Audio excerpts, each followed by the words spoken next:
Well, it appears to be really running right now. Yeah, see the numbers are going. Yes. Okay, David, so move it to your stage left. Oh, This way, or stage this right. way? Yeah, stage right. And then just frame them there. Why don't we pull it back some You more? can do either one. Yes, here we go. There we go. All right, ladies and gentlemen, give him a round of applause. He bravely steps forward many, many times to do this very same thing. And despite everything, he makes it interesting. Huh? No learning. Yeah, no learning allowed. Mm-hmm. No hugs either. Dang it. Drugs, not hugs. Boy. Oh, you said hugs, not drugs. We're good with that. I mean, hugs, not drugs. So, am I reading the checklist or? Yeah, the checklist, because I haven't gotten around to making the second thing yet.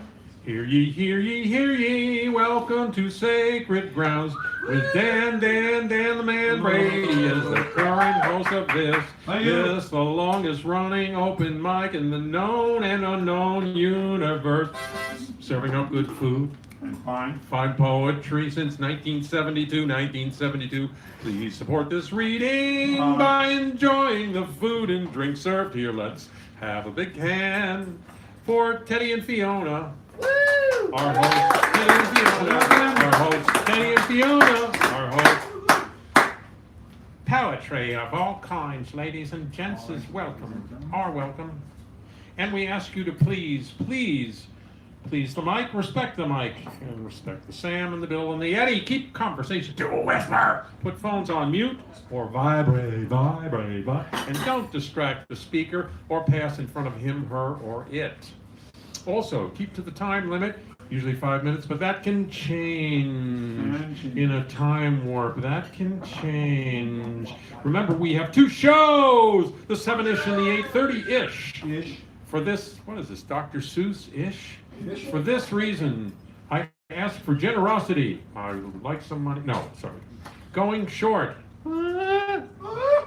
helps with our tradition of getting everyone on the mic at one time, like angels on the head of a pit. No, sorry. If you want to be in the proverbial loop,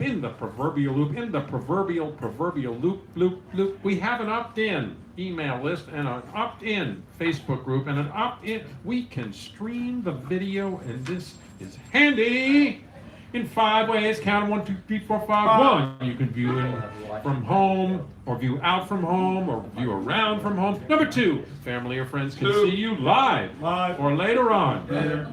3, if you want to hear Sammy so-and-so's, Billy so-and-so's, and Edna so-and-so's poem again, why, you can.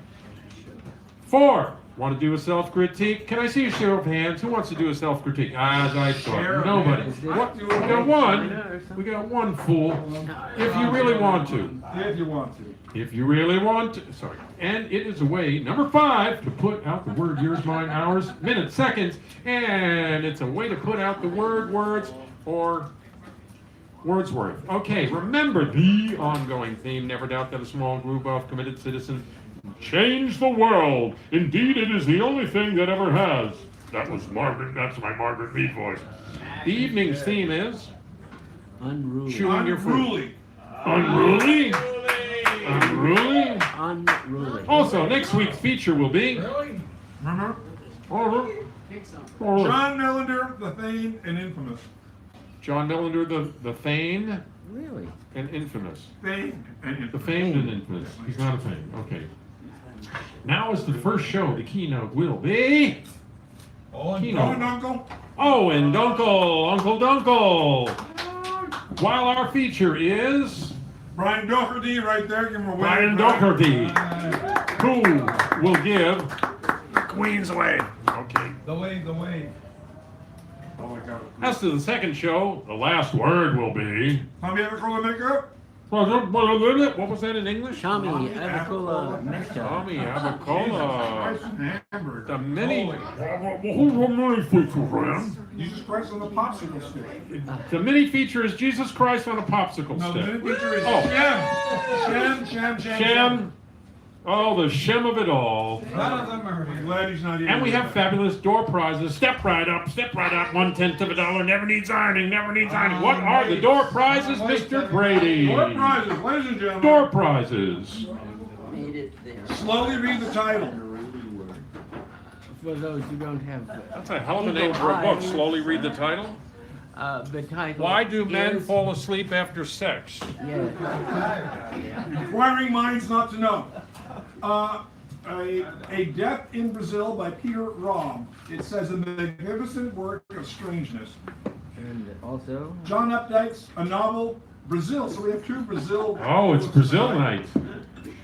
And We're waxing Philosophy, Brazilian. The Great Thinkers by Philip Stokes, not Brian Stoker or whatever his name was. Bram Stoker. And then Emile Zola's Therese Rakan. Rakan. You know, in case you like a meal, I was looking. even if you're not hungry. Sorry about that. You're A hungry. Loving, Faithful Animal by Josephine Rao. And then down here, it's a novel, so I don't know. Pages look good. Right? And it comes with a bookmark. Wow, Dog this eared is a books, now they get bookmark. books on the dog. Whoa, the what a bookmark itself bonus. is classic. And in case those don't, Float your boat, thank you. You have the keynote, which is Mr. Owen Dunkel over there. The last word, which is, what did I say? Tommy Nicole Violet, which we'll have two tonight because we're sharing that. The mini feature, which is Shem.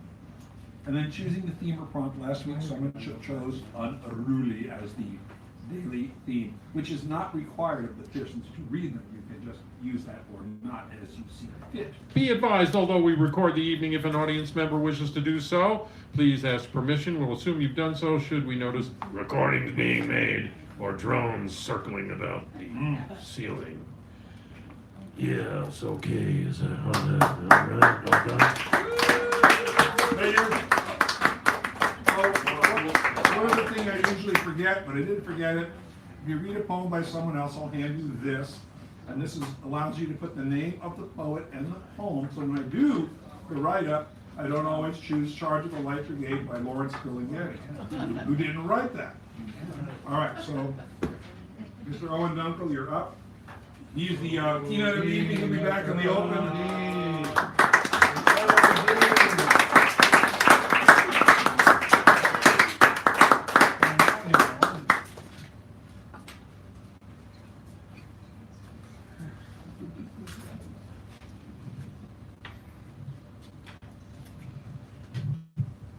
There you go. Okay.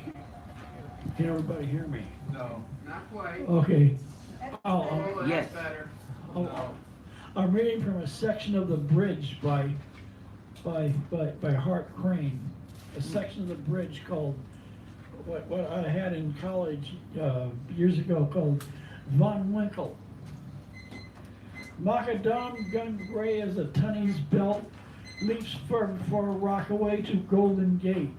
Listen, the miles of hurdy-gurdy grinds down gold arpeggios, mile on winds. Times earlier when you hurried off to school, it is the same hour, though a later day. You studied with Pizarro in a copybook, and Cortez rode up, reining tautly in, faintly as coffee grips the taste, and away. There was Priscilla's cheek close in the wind, and Captain Smith all beard uncertainty, and Rip Van Winkle bowing by the way. Is this Sleepy Hollow friend? And he? And Rip forgot the office hours, and he forgot the pay. Van Winkle sweeps the tenement way down on Avenue A. The organ grinder says, remember the cinder pile at the end of the backyard where we stoned the family of young garter snakes under, and the monoplane we launched with paper wings and twisted rubber bands. Recall. The rapid tongues that flew from under the ash heap day after day whenever your stick discovered some sunning inch of unsuspecting fiber. It flashed back at your thrust as clean as fire. And Rip was slowly made aware that he, Von Winkle, was not here nor there. He woke and swore he'd see Broadway, a Catskill daisy chain in May.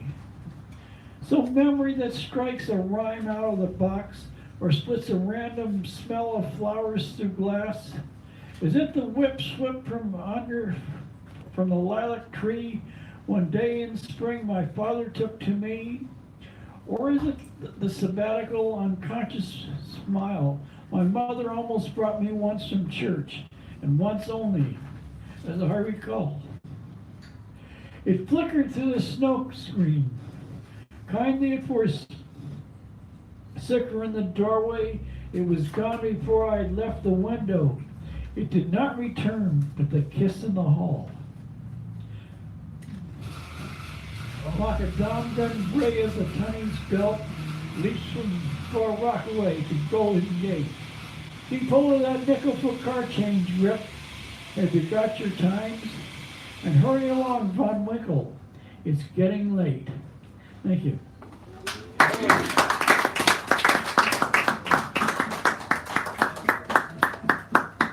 Thank you. Who's next? Britt Peter is next. It might be Peter. I'm sorry, Buford. Buford. That's what his name is. So, Bob? Last week you sat over there, and last week someone left this over on the table. I was wondering if you might have, is that yours? No. Oh, okay. I was left on the table where you're sitting now last week. I was wondering if you had any idea who left it there. I didn't see a It might name. be Jacob. well, All right. Yeah, go ahead. Sorry about that. Hey, man, that's all right. Weird. Well, you know, I hated I'm interrupting still you. here. Give him a round of applause. Really. Round. Round. Like Langston Hughes said, I'm still here. He's not, but fortunately I am.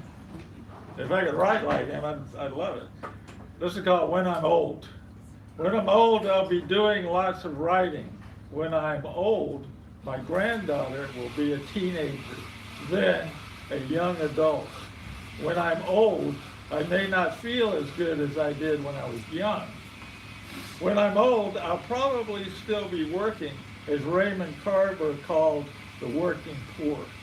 When I'm old, I'll be finishing things, maybe. Okay. Here's another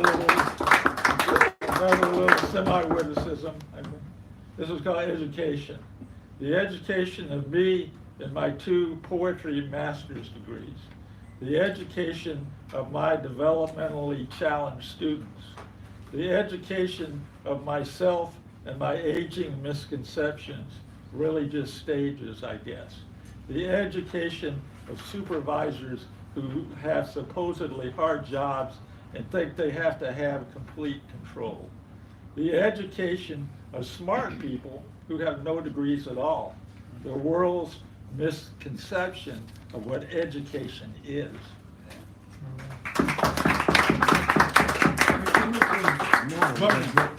Now, the Honorable Britt Peter. Give him a round as he comes up, please.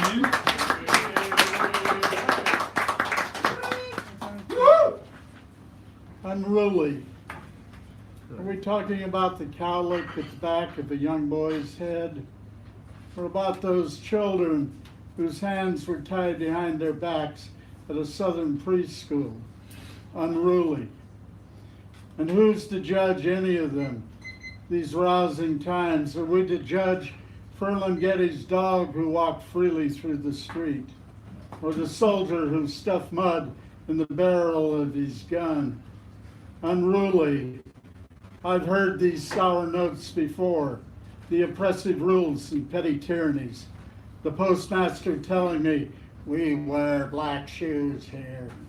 Welcome back to the silent 50s. A royal raspberry and erect middle finger are in order for all this tired nonsense. Yeah. Oh, tired nonsense. First Kavanaugh of the evening. Kavanaugh in the counseling office. I didn't do nothing, Miss Womack, Miss Thornton, Mr. Marshall. Echo, echo, echo. The nation is in a sorry state if we count on gumshoes to restore and resolve the case. Do they still print their reports on onion skin paper? Compassion, reflection, rectitude, unknown qualities foreign to the current dictionary. There he was again last night, the man in the long red tie, reaching for a laugh. Deepest white Mississippi coached fans. Poor me, poor Bart, we're both victims, like hell. The impatient scam artist and the facilitator of torture, that's who you are. If Kavanaugh is confirmed, the robe won't cover the stink of stale beer and fetid paternalism. Yeah. It says at the end, Say the least. Yeah. disgust is rampant in this La Brea tar pit of a nation. And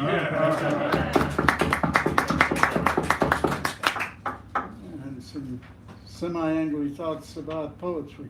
The body, the tepid response. So few unclothed poems. The mind cut open shows a Rube Goldberg machine or Virginia Woolf's dark core. A suburban glance or the stiff pose. Oh my, Mount Rushmore, mowing the lawn. Percy Duff tonsils waxing lyrical. Arg. But Cher Williams in his closed room, the body is dance, the gleam of beauty in Botticelli's excess of shyness.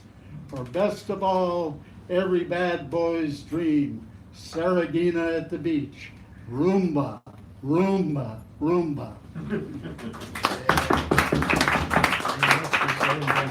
Mr. Owen Duncan coming back for the open mic, the keynote always comes back for the open, just so you don't think, he has two turns, I only get one. Down and back, down Are you and okay, back. Dan? Huh? Are you okay? Get back to me on that. Maybe a little less coffee next time. Yeah, a little less coffee and no whiskey either. They don't put whiskey in the coffee, just But you like You put a little coffee in the whiskey. beer in the coffee? No. Give him a round, please.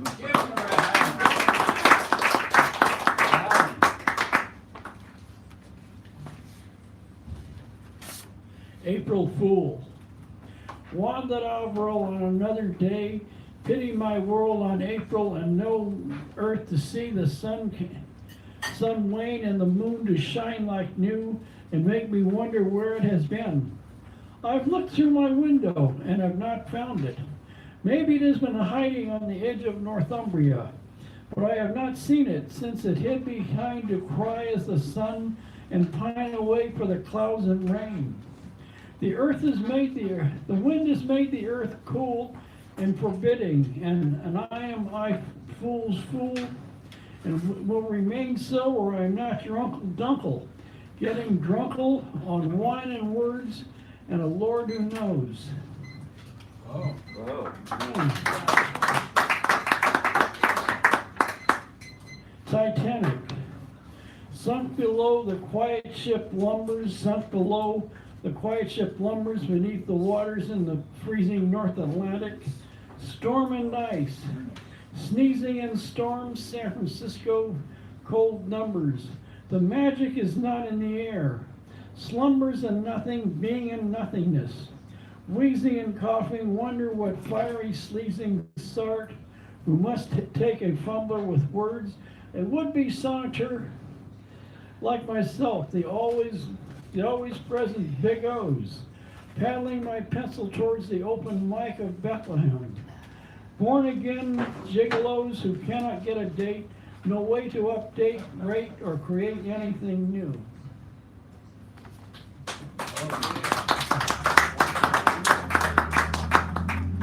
A short poem.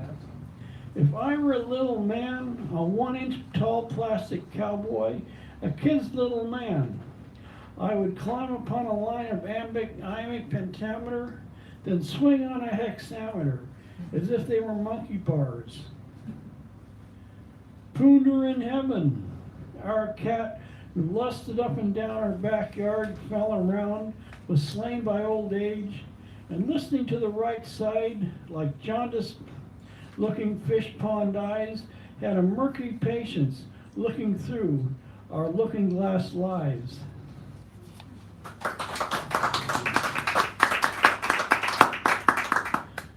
Lying on the beach, I watched a guy about as old as I am do push-ups.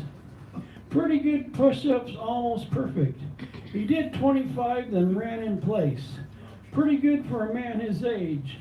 I made an exit back to the 71 to the city, the noise of the imagination.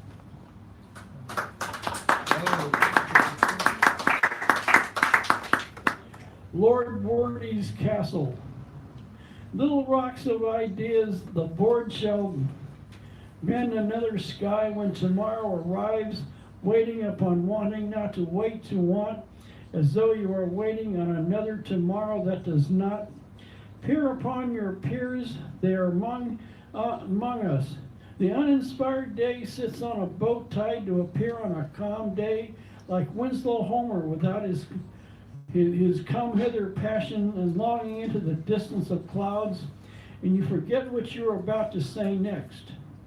My thoughts are fragments of sentences, things I tried to say then ran, but can only line up in front of me like shells in a shell and pea game.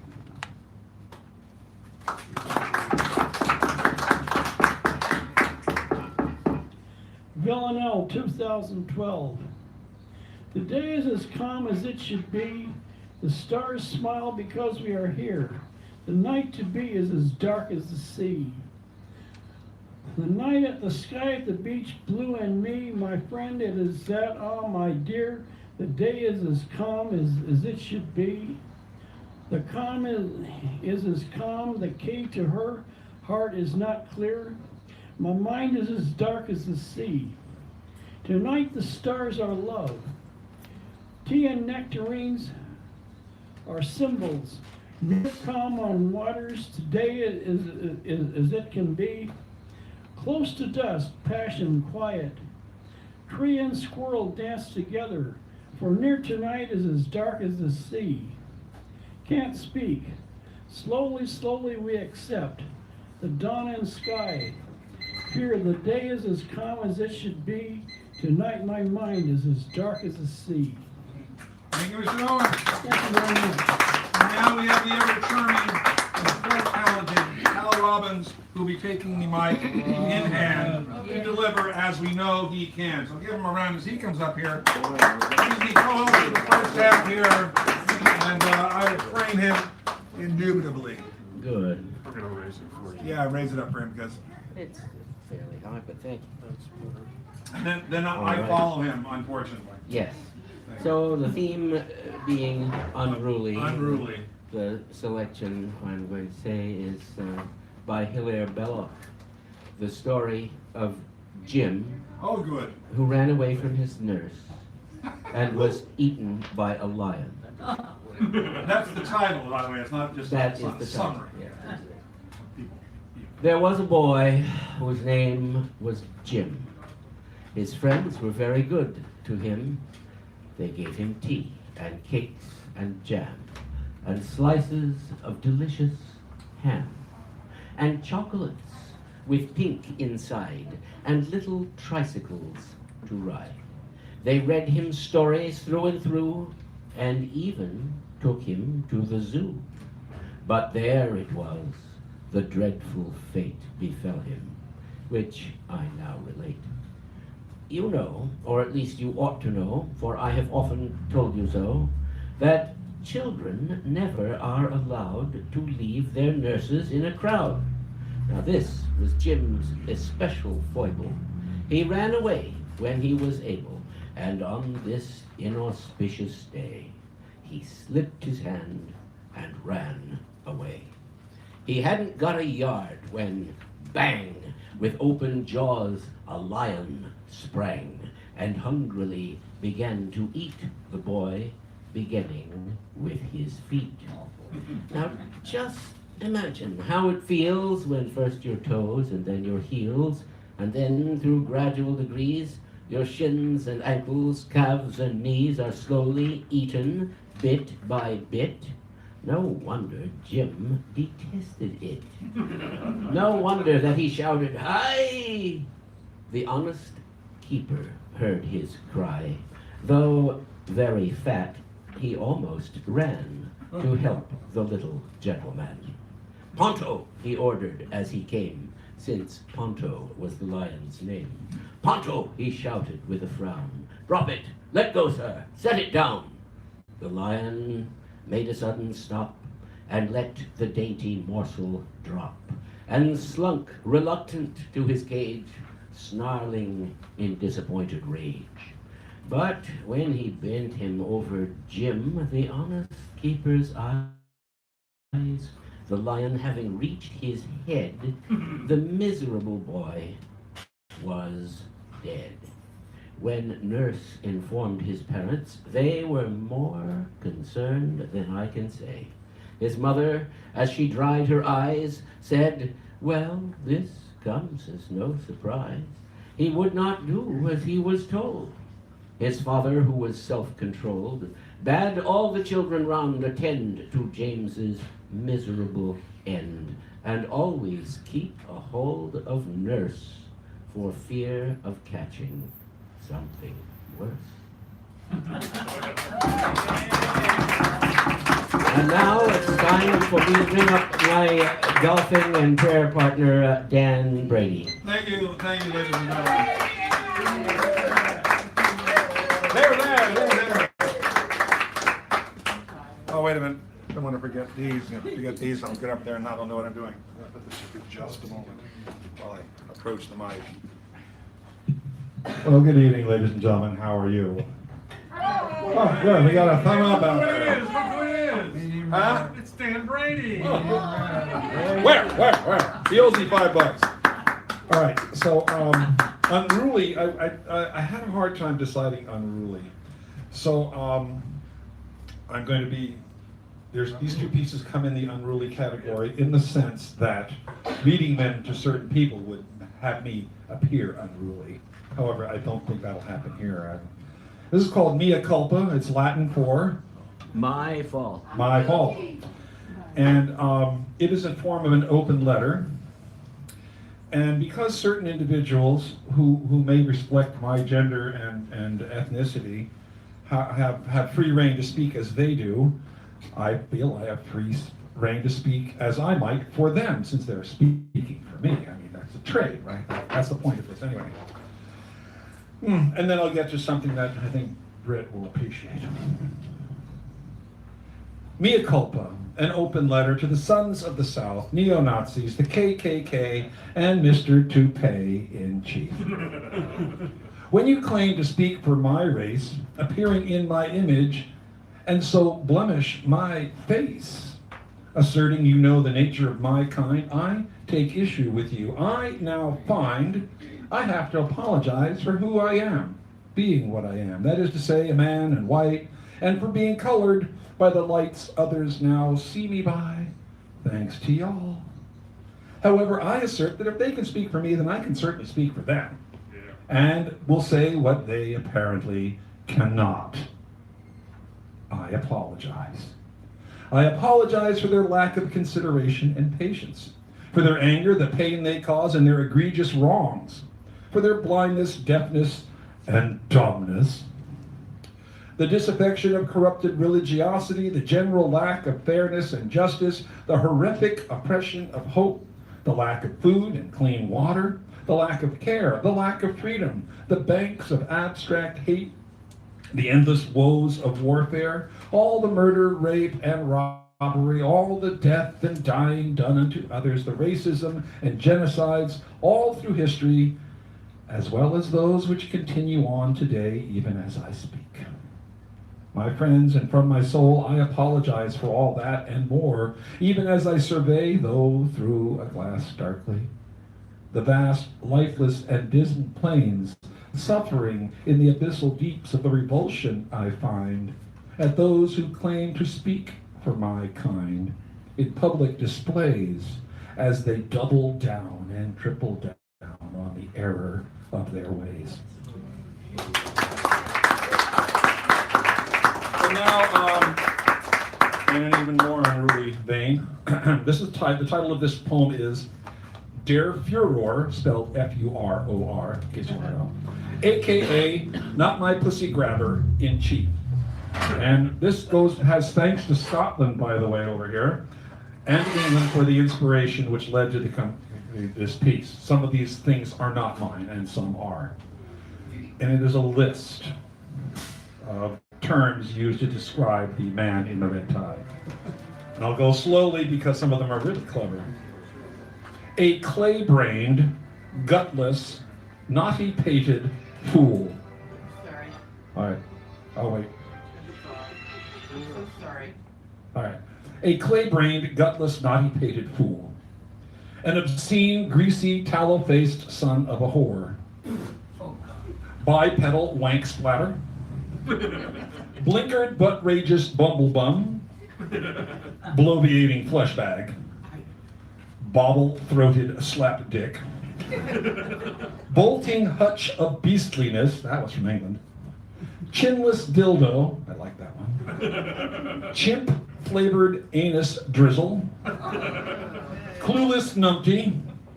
Cockwomble. Cock juggling thunderbutt. Fart snarfing bimbo pimp.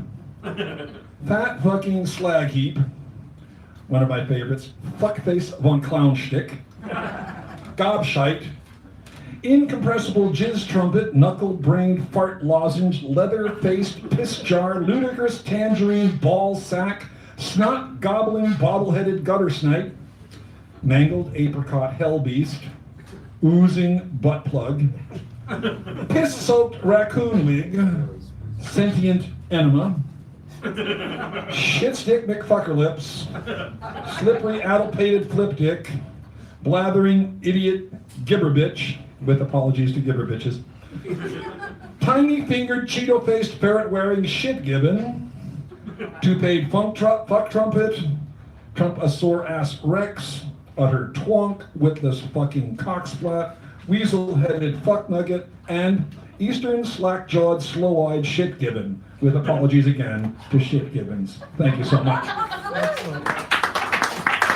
Being unruly to man.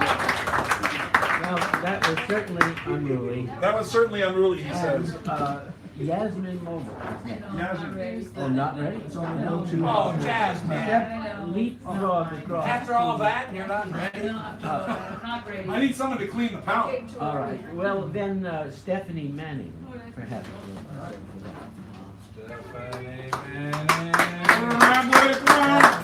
Can we get this off the screen?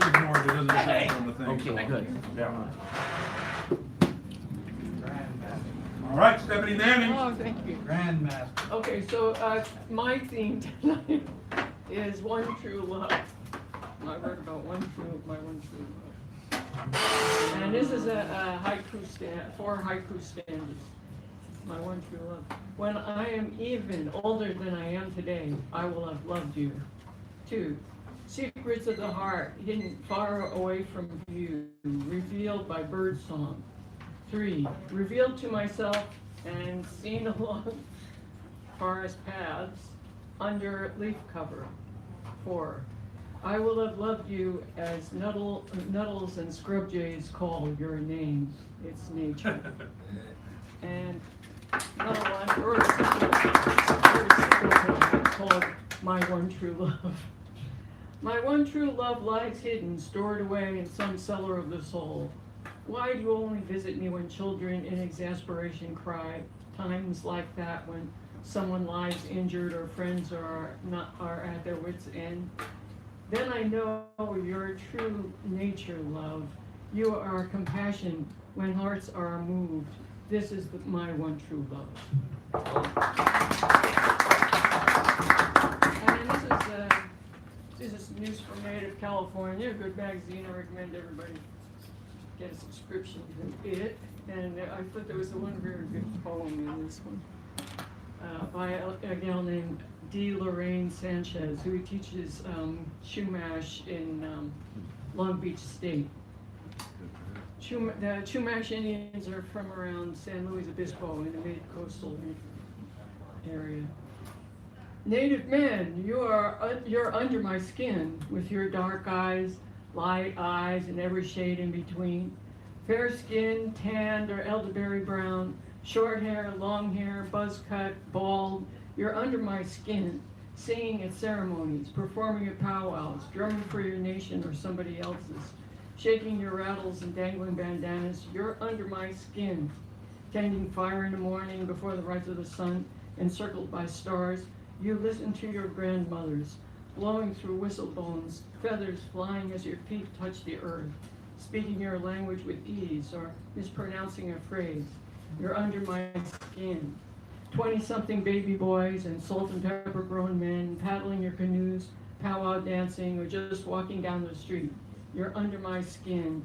But brothers, some of you forgot how to love us, sleeping with skinny white girls and calling it good. You forgot to protect us, left us to protect ourselves, even from you sometimes. Never mind that we stood by you when you slipped again and again, hanging out at those dive bars, coming home with dirty jeans, stinky breath, and no wallet. You're under my skin.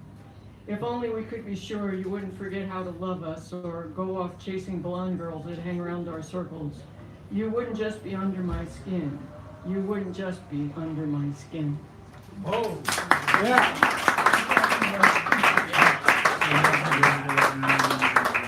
Stephanie, here's the attribution sheet. Now Yasmin is. Now Yasmin is coming up. She is ready, and after Yasmin, we have Martin Hickle. Martin Hickle, and then David E., then Sharon, and then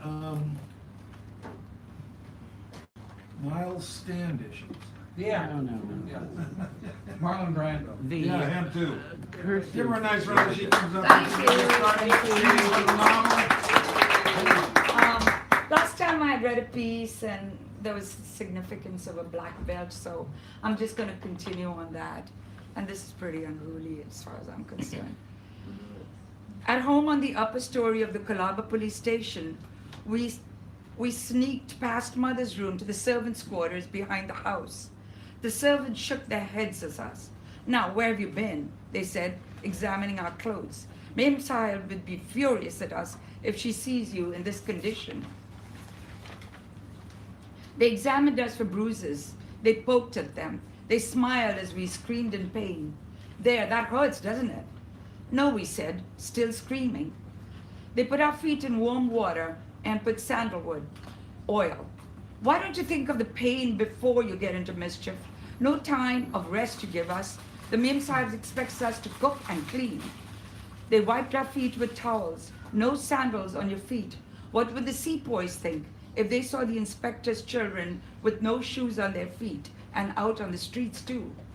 "You won't tell, would you? Will you?" Abdul winked at Shantaram. "We shall, of course. Mem Sahib wants everything reported." We promised them all we could, small promises at first, leading to the major sacrifices we would have to make. We would stop being naughty. We could not even chase horse carriages any longer. Whoever did that anyway, we assured them. We swore that was for riffraffs, not for the sepoys and for the inspector's children. The clatter sounded faint on the cobblestones at first. It became distant, motionless, terrified. Abdul ran to the window. "A lame horse," he shouted. "Come see, come see." We watched reluctantly as the horse was led in the middle of the courtyard. We protested, but the servants led us up to the spot behind the pillars around the courtyard. "Stay with us a minute," they beckoned us. "We want to see what is all this about. What will happen?" They were excited by the distraction. We too were surprised. We brightened up. "Perhaps they could make the horse well again," we whispered. On the other end of the courtyard stood the jail. I didn't want to look at the animal. From where we stood, I could see the iron net around the jail cast a cobweb shadow on the brown faces of the men within. I watched their eyes peeping through the gauze. I began to count the eyes. I knew their faces. Brother and I played cricket in the courtyard of the Colaba police station, where the convicts had their tea. They would sit in the veranda of the jail and watch us. They called out to us sometimes, excited by the freedom of the play. I noticed the terrified expression on their faces as the animal was led limping into the courtyard. The animal was backed against the outer wall and blindfolded. The owner was summoned away. An officer stepped into the sunlight courtyard. His black belt gleamed around his white uniform. Brother stepped back and covered my eyes with his hands. I jerked as the gun exploded. I hadn't seen the gun or the horse. My eyes were on the faces inside the jail. I saw their expression, deep, dark-set eyes fixed in a gaze panic. My eyes followed the direction of their stare. Blood dripped from the animal on the ground, bloody rivulets with no rain to dilute the color, which spilled into the stone surface. The black cloth around its eyes fell to the ground as the animal sifted into a stiff position on the ground. The owner's wail echoed through the courtyard. What will become of me now, Malik? He looked at everyone. Now that my livelihood is gone, what will become of me? Brother and I knew it was the station inspector, our father, who had shot the horse. Thank you. I'm reading so badly, but.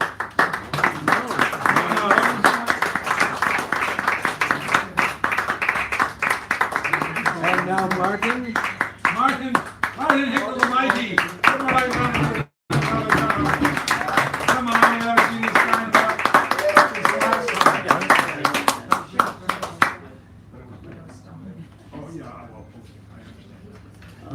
In a similar vein, also kind of ties into some earlier victim of Trump derangement syndrome we heard from. This is called Ithaca by C.P. Cavafy. As you set out for Ithaca, hope your road is a long one, full of adventure, full of discovery. Plastic onions, Cyclops, angry Poseidon. Don't be afraid of them. You'll never find things like that on your way, as long as you keep your thoughts raised high, as long as a rare excitement stirs your spirit and your body.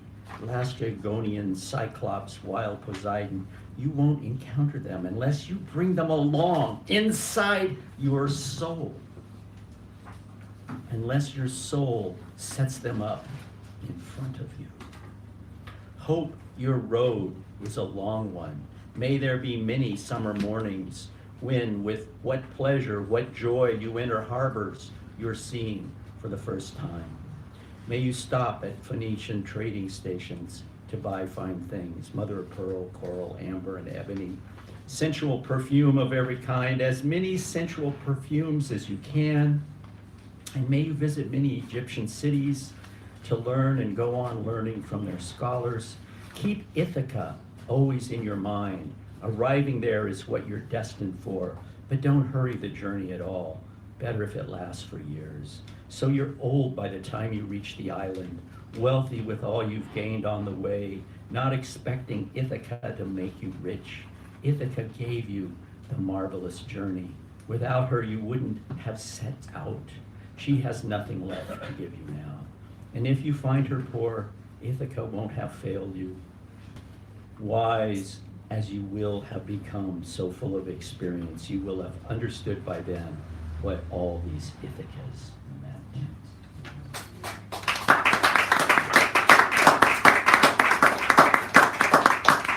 It's hard to read one's own efforts after something like that, but I have no shame.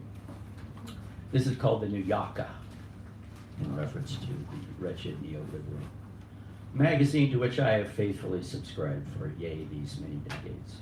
Yay. The New Yaka.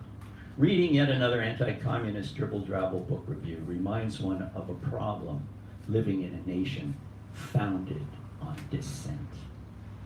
It itself cannot tolerate any. The communist countries of Europe, there once were many, facing a life and death struggle with the whole world, ironically could ill afford to allow doubters their say within the borders. Context being everything, even more than timing, those who refuse to appreciate, much less understand why the abolition of private property is the first step towards any kind of social justice, made it their lives' unruly work to dissent, dismantle, destroy any effort to create a society based on something other than the greed of pure entitlement. But ancient genetic programming, from a human history based on endlessly taking advantage and given all the help imaginable from outside their countries, well, it's kind of easy to see why the victims of ruling class consciousness stupidly won the argument.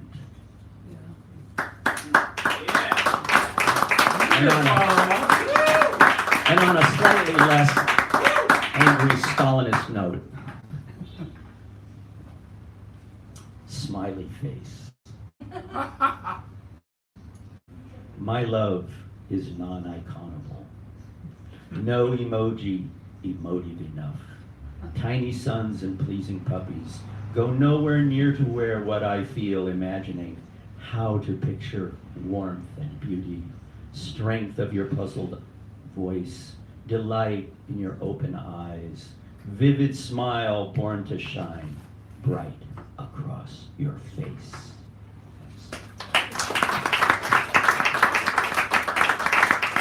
Oh, this is really, I'm not completely. Who has the attribution? Oh, Stephanie, CP Kavafi. Well, no, but I got it right. She has it. Stephanie has it. And next we have David. Hey, baby, this ain't anarchy. What? Huh? We have David Eldreich, to be followed by Sharon Scott Kish, and then the Cursive Writer, aka the Sandrell, aka Richard Sandrell, aka my friend. Give him a round, please, David.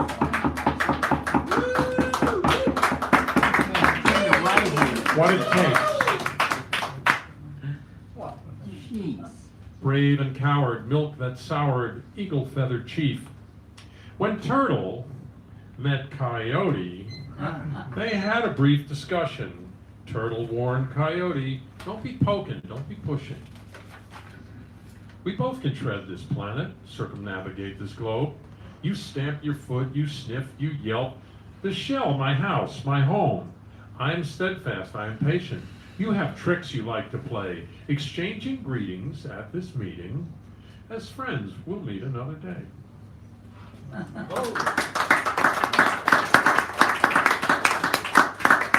Gnawing at me. Sophomore, oh sophomore, the prodigal we all love. He's reached the span of half a man from heaven's grace above. He's now a judge or senator, privileged, white, and rich. Back then, he thought her just a cunt, a fuck thing, whore, or bitch. We find him now in later years, mature and all grown up. Narcissism, greed, and booze. My gosh, he's still a pup.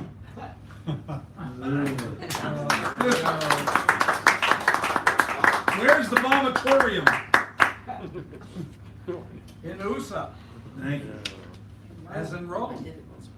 In USA. I live in a senior center, so this came up for me. If you're a senior, don't make predictions about where your next domicile will be. A haiku. Small business, shoe repair, location, still there, pop, no mom, touchstone, polish.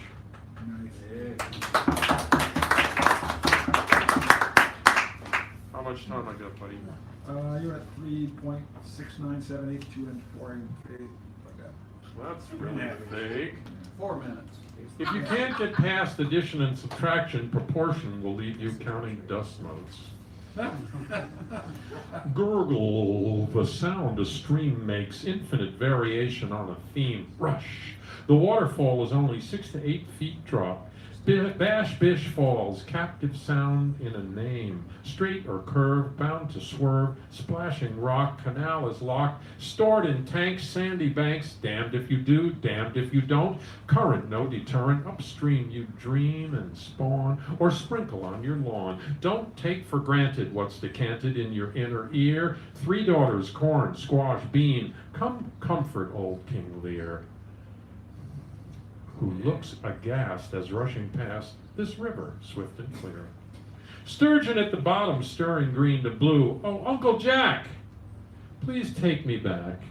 That fisherman was you.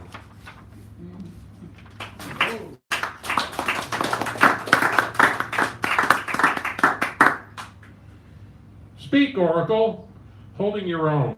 staying the course, making the color. Cliche passes into the common tongue with nary a murmur. Brief blur, slight bewilder, original onslaught tempered, lesson lessened, initial input blunted, scurrilous like a curse, word that lost its power from overuse. Thank you.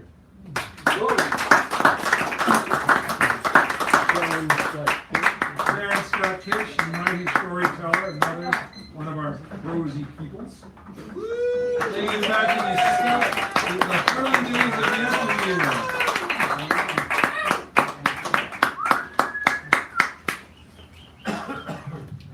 Thank you so much.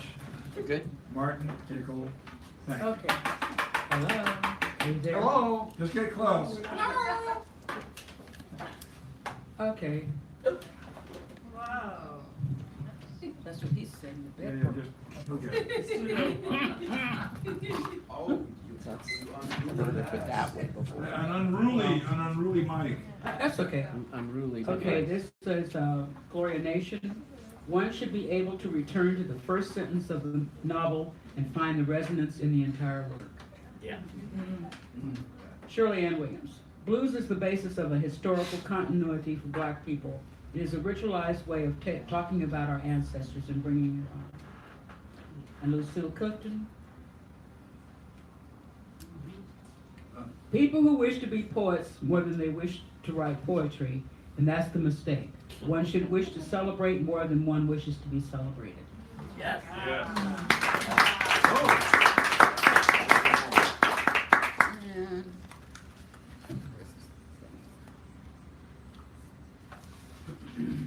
It's my girl Lillian Helm. This book is by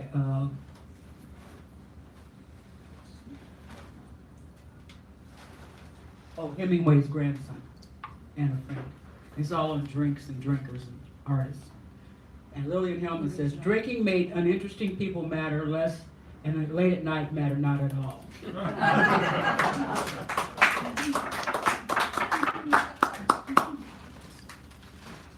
Now, this is called Grandpa's Den.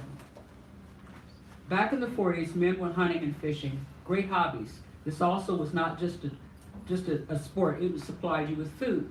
If your family didn't eat it, what you shot or caught, you gave it to someone else. No need for recipes for coon, elk, bear, beaver, cooters. We didn't eat them at our house, but we shot them and we gave them to other people. One Saturday, well, even before that Saturday, Grandpa and his lodge buddies made plans. They were going to go hunting. They've done this many times, and they would continue to do it. They went to wonderful places: Minnesota, Michigan, North and South Dakota, Kansas, Nebraska, Montana, Colorado. The guys would go up, load up the cars, lots of planning, stockpiling food, hunting gear, ammunition, camping equipment, and lots of booze. Dominoes, cribbage, dice, and in their heads, tall tales. In the Midwest is full of fishing spots, vast woods, and plains. The jackrabbits are taller than a 5-year-old, and if you stand them on their feet, they're taller than a 7-year-old. Small ones too. I didn't like rabbit, but they liked it. They knew how to skin it. They knew how to take the gamey taste out. Tomato juice and beer. Grandma knew that too. That's what she did. So the Saturday comes, and here they go. They're loading up the car. Cars and cars and cars. Everything is coming out. The guns are coming out of the safe. Most men kept their guns in the basement, in a safe, or in the attic, and you knew not to touch them. And they were not loaded, but you knew not to touch them. In the winter on weekends, many would gather in homes and fix guns and fishing rods. At home, we would make lures. My grandpa loved to fly fish, and he would teach me how to make flies. He loved my little fingers. They were so nimble. Also, it didn't matter if I got hit by the bar. Finally, it's really time to go hunting. Saturday. The cars line up. Tons of cars, as I said before. There we go. Oh, they're packing everything away. Packages, and boxes, and blankets, and coats, and fishing lure. and lots of booze. So much booze that one car is just booze. So there they go. They're going bumpy roads, off to see people, friends that they've seen before, people that they've visited before. They're drunk, they're on their way, they're trying to navigate, and they finally make it there. So they're gone. So it's my grandma and I. And what do? We do things we want to do. We're making applesauce, we're shopping, she's telling me stories, we're working on quilts. A week goes by. No grandpa. Okay. So I said, when are they coming back? She says, well, they said they'd be back in 2 weeks. 2 weeks goes by, no grandpa. Aren't you worried? She says, listen, if something had happened to them, the state troopers would be here. Okay. I am kind of worried, but not really, because I'm having a great time with her. Next thing we know, 3 weeks later, here they come. You hear the cars pull up, you hear the laughter, you hear them honking, and she is miffed. I'm not saying anything because I'm just excited they're home. I want to know what they got. He says, darling, you'll never guess what I got you. And she says, I got an idea. So he says, go ahead, go in the house, I got a surprise for you. She goes all the way to the door, she turns around and looks. Here comes Grandpa up the steps with a moose head. Well, anybody that knows anything about hunting and about mounting a moose head, it doesn't happen in 3 weeks. So we look at the moose head, and she's got her hands on her hips, and there is this thing. The tines are broken, one glass eye is missing, moth holes in it, and she's like, you son of a bitch. So I go in the house because I don't want to witness this. Come in the house, he's grabbing it, he's proud of it. She opens the side door, she throws the thing down to the attic. Then goes his chair, his glass tall ashtray, his pictures, his elk certificates, they're all down in the basement. Asian carpets, the whole thing. Next thing we know, the guys are knocking on the side door, they're going downstairs, and my grandmother is, I don't want any gambling going on down there. And that was my grandfather's dinner.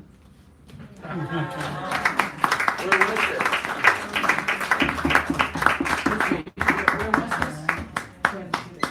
And does she need the attribution sheet for her to figure Yes, out? yeah, Sharon? And the cursive writer. The cursive writer now approaches the ultimate person before our feature, and I will introduce that person in due course. Thank you for your patience and understanding.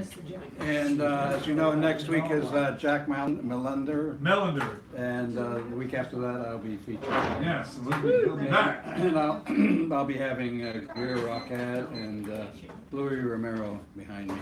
Somebody left a device up here. Oh, that is the thing for this. Okay. Yes, the device. Yeah. That is the device. That is the device. Actually, I'm playing all three. See if you can get David to do it. Which one is going? Divided. All right. This is called Divided a Long Time Ago. There are those who say USA became divided during Vietnam. What are you, brain dead?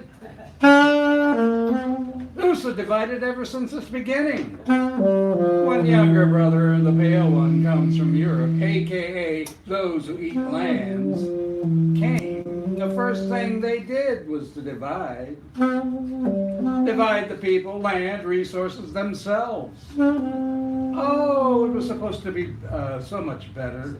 A way of life, living free. Instead, it turned into genocide, murder of an ancient elders, killing knowledge believing ours is the only knowledge that's important. Then slavery, while tearing mother asunder, as happens to some women. Our religion, superior to anyone's, gave us the right to take, convert, enslave, kill, so as to be sending them to their Christian God. Sure, Jesus would have wanted it this way. Does anyone realize how sick, perverted, made some people filthy, filthy rich, these little grubby contentables, inhumans by nature. Oh, did you forget about the Civil War that's still being fought as I write? This empire will never have a coming together. We're too sick. The disease of divided intellect, heart, is terminal. Do we really need to call researchers, experts for further analysis? Babes, it's always been in our court. What will we do?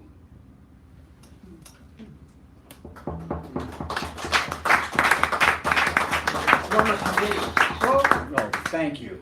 Just what I want. So much fear, insecurity. Fear, insecurity in housing, income, border, mind, the other, each other. These days feel like who should be surprised by anything regurgitated falling from mouths of ashes, who speak lies as truth gets away. Most forget or care less. They have no insecurities unless your building's falling, failing, leaning, but then again, you got the money, you'll be all right, so still not so insecure, unless you're still living in it. Could become poor, homeless. Even the rich can become the new Indians.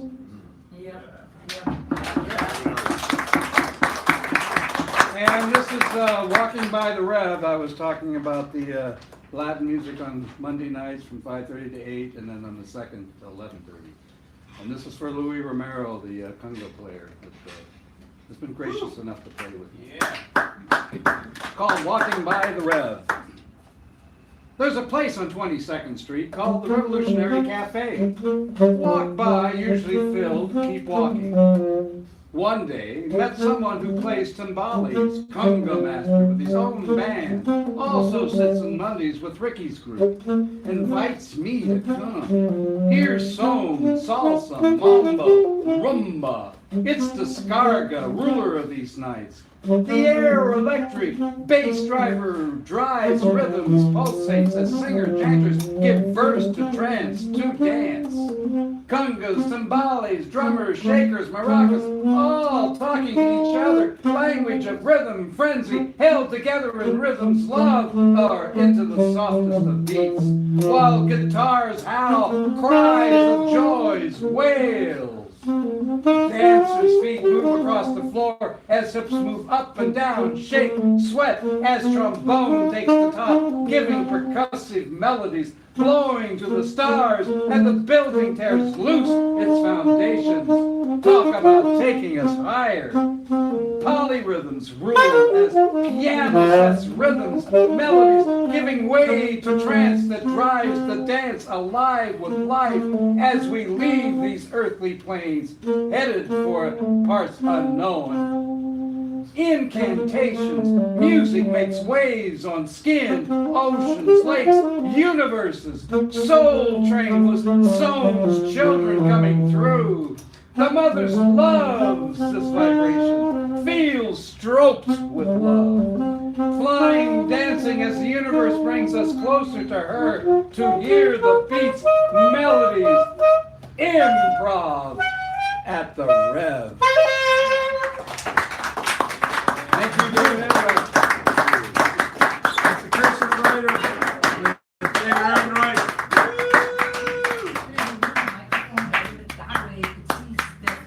Yes, that's true. I know, All right. it's hard to. Yes, but I can do this. Right. That's better. Now it's so much better. There we go, Much better. ladies and gentlemen. I'm so proud, not proud, I'm so pleased to be here this evening because I love this place.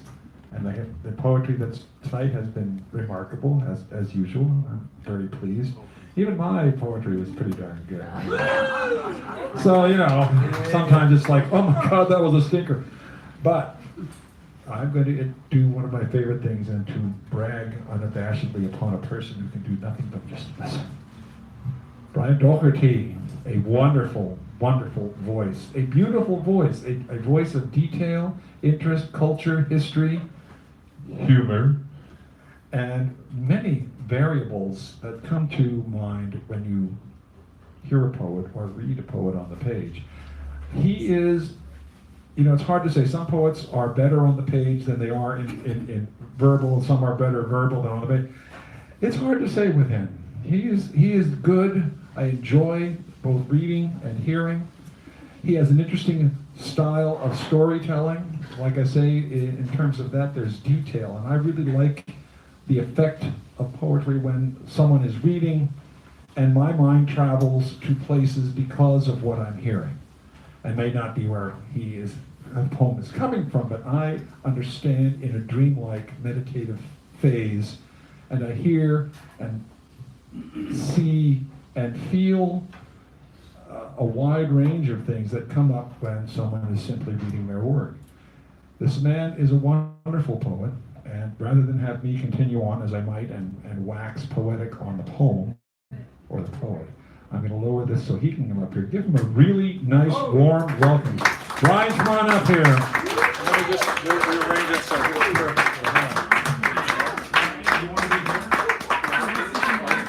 Make sure this is perfect view.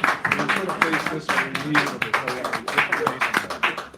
Right, before we get this underway, could I ask someone to be my unofficial photographer? Volunteer, please. A volunteer, there we go. There you go, there's the gapo. And just get really close to the microphone, Brian. Okay. Say photos or video? All right, photo. We have video. Right.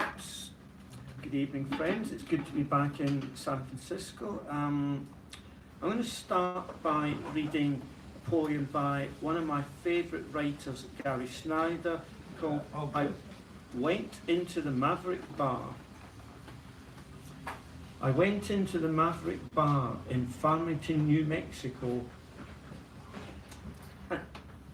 Yeah, you can tell I've had one cataract done but not the other, so I'm having a little bit of trouble focusing at the moment. I will start again. All right. I went into the Maverick Bar in Farmington, New Mexico, and drank double shots of bourbon backed with beer. My long hair was tucked up under a cap. I'd left the earring in the car.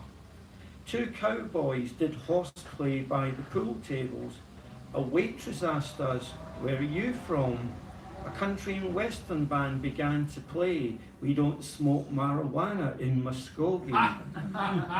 And with the next song, a couple began to dance. They held each other like in high school dances in the 50s.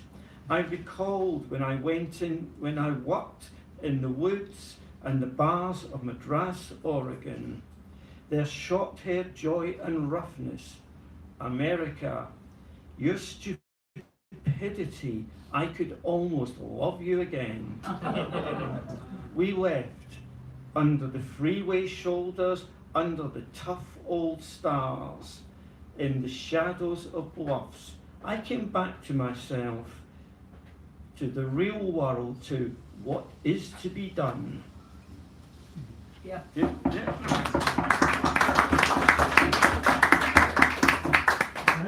Thanks for the Gary Snyder. That's great. Oh, I just love Snyder's work, and it leads into something from my fifth book, which is on the table, called In My Dreams Again.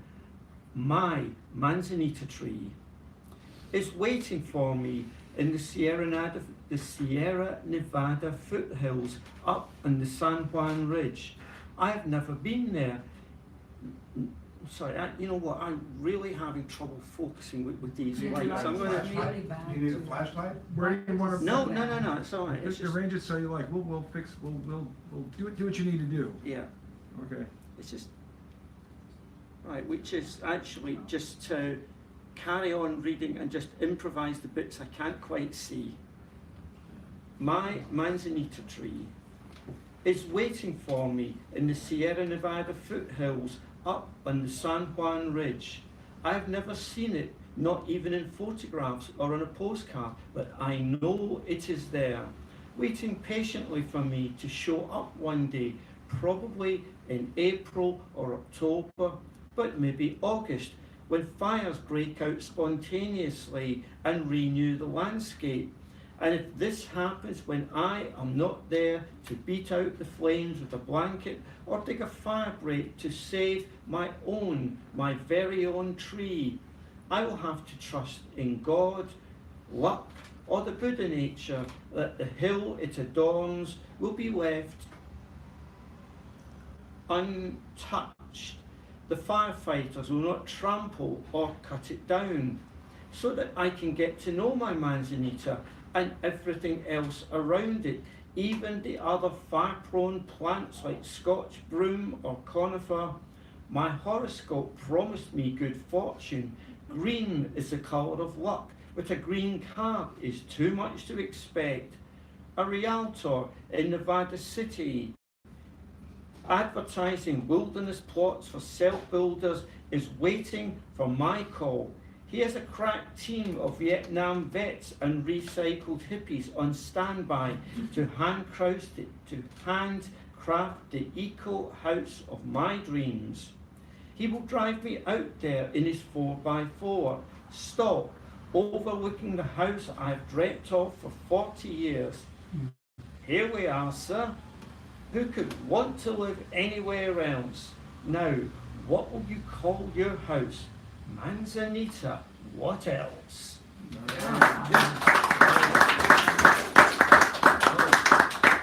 the way, there are over a dozen species of manzanita. Oh yes, I have looked it up online. I was amazed at the variety.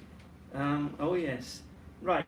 The next 3 or 4 poems I'm going to read are from my current book, which is called A Year on the Marina, only in St. Leonard's, and it's a book of poems all written in St. Leonard's on Sea in 2016, and the book was done as a fundraiser for St. Leonard's Hospice where I live. It is a signed number, limited edition. Once it's gone, it's gone. Please don't make me take them home. And they are all ekphrastic poems, which is responses to artwork. First one I'm going to read is a response to a painting by my friend Kate Gritton called Sea Change. The poem is Change. Rich and strange, always changing. Practical magic we can never understand. Self-generating, needs no plan or purpose. If there is one, do we really want to know? A sea that colour, rocks that colour, promises more than a simple shipwreck or seaweed some TV chef might harvest and offer up as his latest gastro treat. But if the sea is our mother, does she recognise us as descendants or mutations of whatever single-cell organism made it onto that first beach? And if mother is unhappy or disappointed with what we have become, how much does that explain of all that has happened since? Or has she protected us from much worse?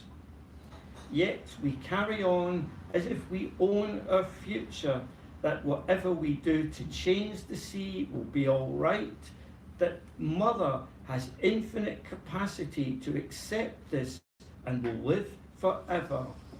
Maybe mother sent us out into the world like any other children,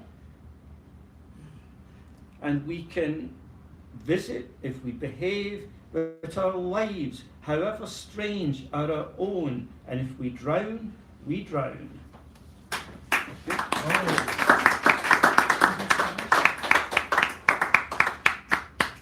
Oh yes, this one is a response to a painting you may well be familiar with by Vincent van Gogh called The Night Cafe, painted I think in 1889, and it's called Haven. So, here I am again, Brother Theo, my safest haven, my stopping point or resting place, Café de la Gare, where Madame Ginou always makes me welcome.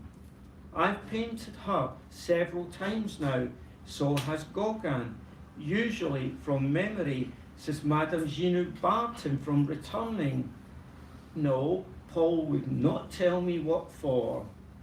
That is an achievement even by Gauguin's standards, and those of the Ginou. They keep a true night cafe where all the local outcasts and misfits gather.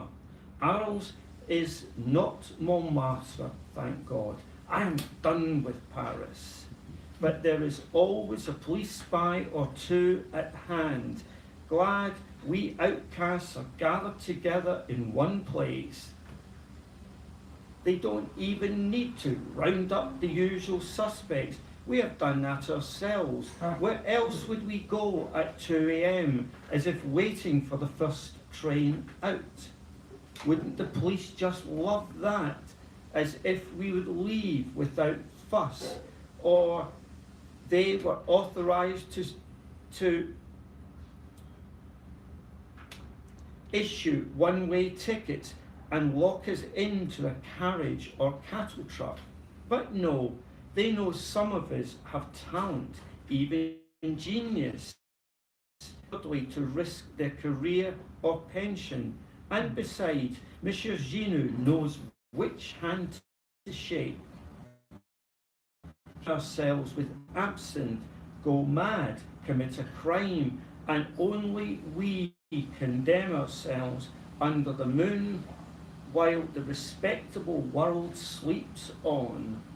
Perhaps I will paint Madame Ginou again as Larisienne, without trying to explain Bizet's music this time. She was not flattered and threatened to have me barred as well.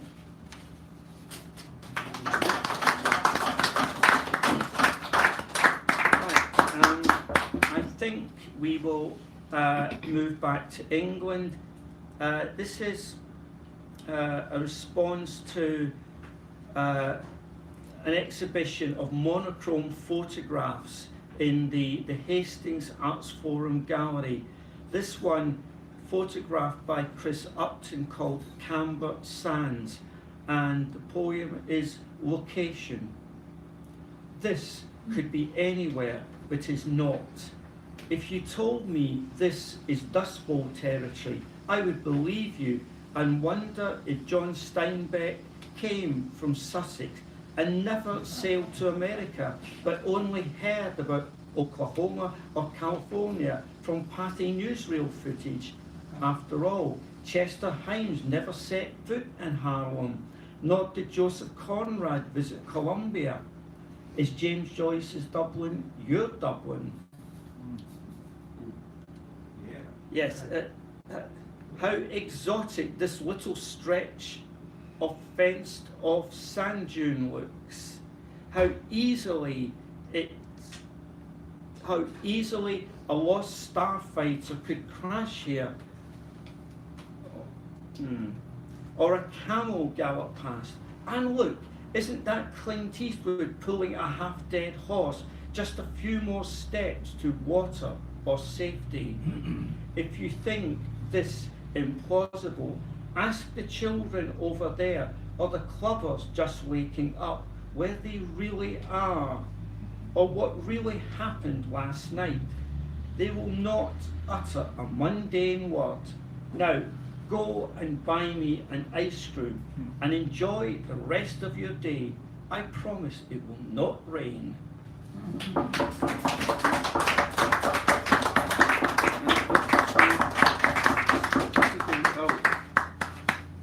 Right, now, about a year ago, give or take a few weeks, I was down in Torquay on the southwest coast of England, where there's a 3-day poetry festival called the Torbay Poetry Festival, and while we were there, somebody issued a festival challenge where we had to write on a set theme and then stand up and recite them later that afternoon. Now, I don't know if you have this over here, but in England, they are very keen that we eat lots of fruit and veg to keep ourselves healthy. It's called the 5-a-day challenge. And so that That was our set theme, 5 a day. And you know what happens if you write in fruit and veg, yes?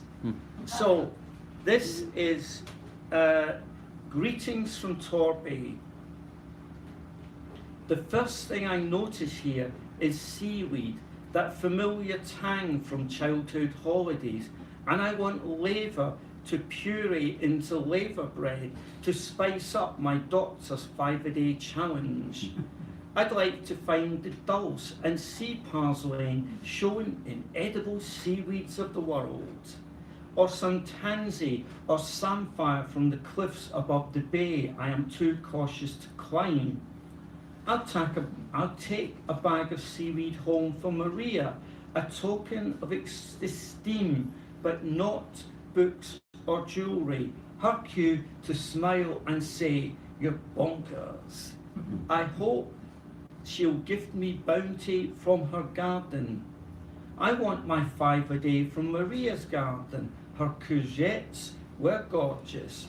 I want more. I want her potatoes, tomatoes, kale, carrots, her sweet peas, whatever Maria offers up. But if she chooses to give her good things to her Brighton girlfriends or someone new, the mermaids will whisper, "Big boys don't cry," and remind me Maria might walk a different path. Will Maria admit my seaweed to her kitchen, fry it, steam it, bake it into a side dish if she can't trust it, post the results on Facebook, slap me if it ruins her pan, or feed it to the badgers?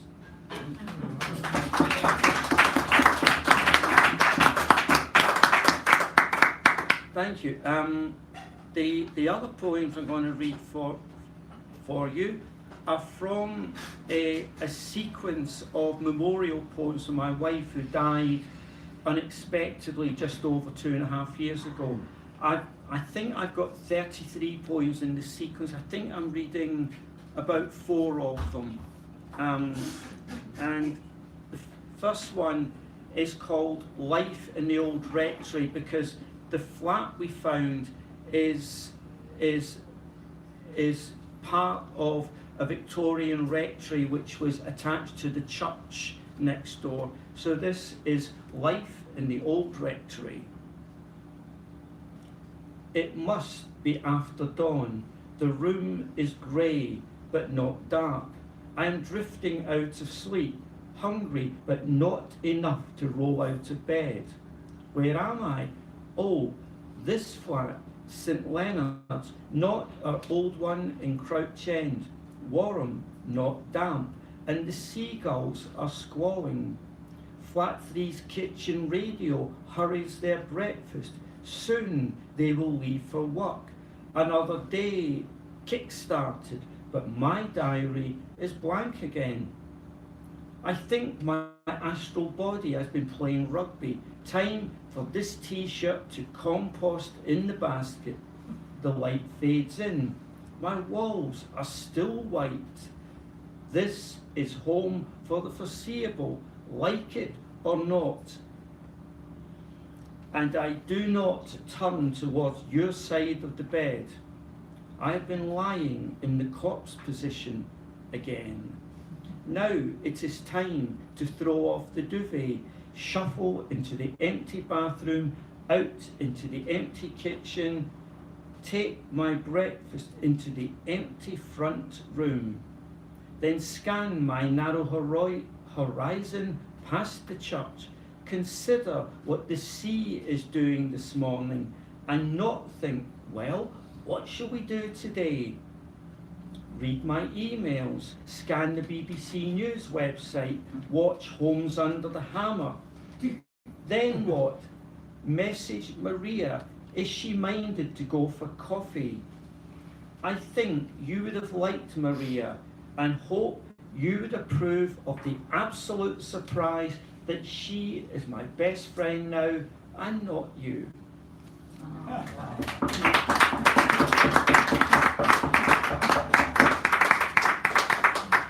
Okay, we'll continue with the domestic theme. my kitchen table. It was handmade for us from reclaimed timber, right size for 2 people or 4 who know each other very well indeed. It's not pretty or elegant, but durable, has lost some of its stained finish 20 years later, still better than good. It could easily outlive me, might well survive my next or maybe last move, could end up in the local retro shop. I hope the new owner appreciates it as much as we did, enjoy their meals around it, or use it as a writing desk. Now, every time I sit to breakfast or lunch, I ignore the empty chair next to me and never think, what if? There will always be 2 placemats and 2 coasters to make any friend welcome and wine glasses to hand. Whoever graces my table will enjoy coffee or a glass of Rioja while we admire the setting sun instead of watching TV. And I will tell the TV story, how we could not find one we liked in any shop, how it carries so many memories. But even if this table might remember its past life as part of a forest, 1 tree, or a few, it does not do nostalgia.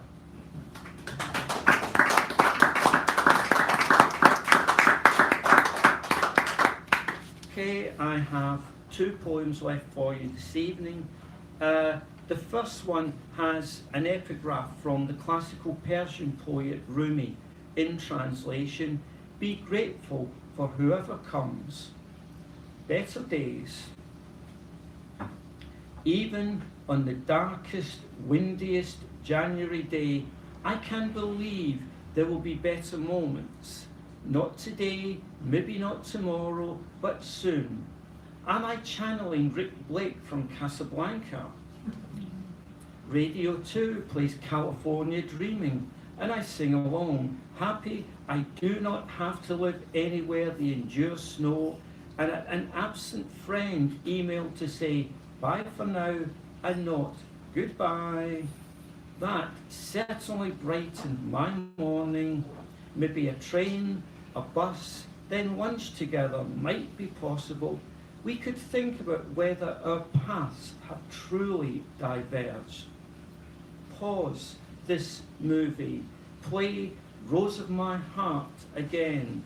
Think of all the roads we travel, all the places we will never see now. Oh, could I go to Kyoto with a new friend? Take what I'm offered, as my horoscope said. Why would I not welcome any new friend, welcome any companion on my road, however short or long or time together?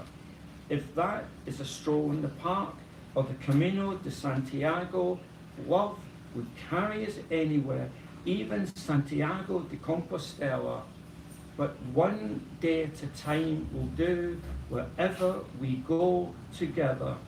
You will always be Mo'anam Kara, always the rose of my heart. We will always be dancing together somewhere, always in time, a 2-step or a waltz. And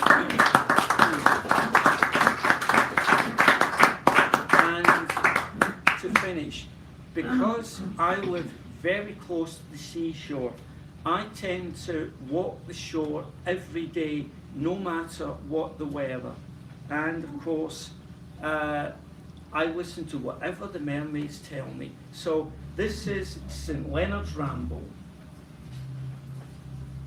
I wander the seashore every day and listen to the mermaids whispering, "You rascal you," if I've had a good evening out. And sometimes I hear the water washing over Goat Ledge in a melody from Debussy's songbook. They are indeed floating world girls who will let me be their eyes and ears in Kyoto or wherever I go, they go with me, are sad they never met you, have my best interest in their salty hearts, but forget how short our little lives are. Their sisters in Sausalito are calling me, saying, don't you have a special friend who has never visited your favourite city? And yes, this could be true, but what would she reply if I made that offer as a birthday gift? And am I ready for so bold a step? If the short walk to the coffee shop led to a walk in the park together and we joined hands, who knows where our hearts might take us? Maybe the saloon in North Beach, where the house band plays the sorts of blues we could dance ourselves into our futures to.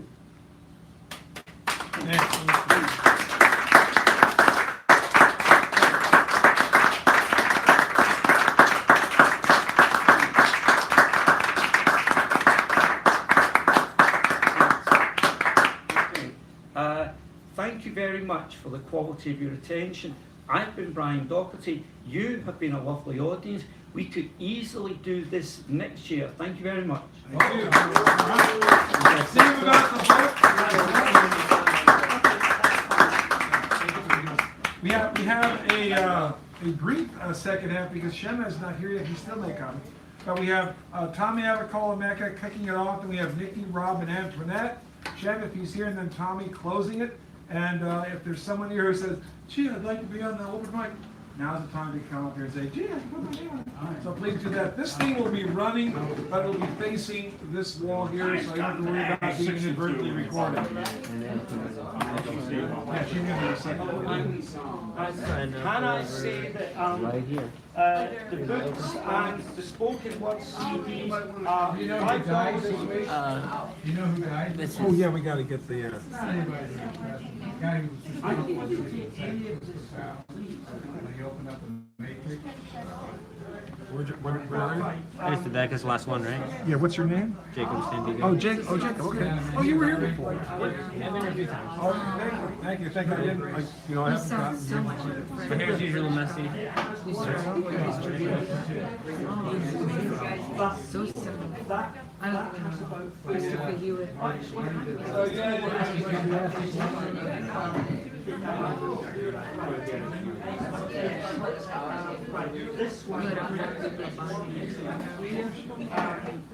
Actually, it's not right.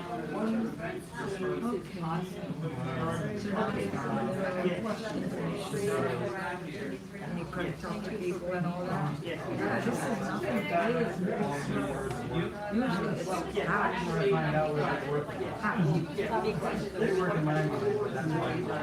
But you know, we want something. Yeah. Are you at the series? Where are you? In Berkeley? What's the name of that lady that used to see her? She was a poet.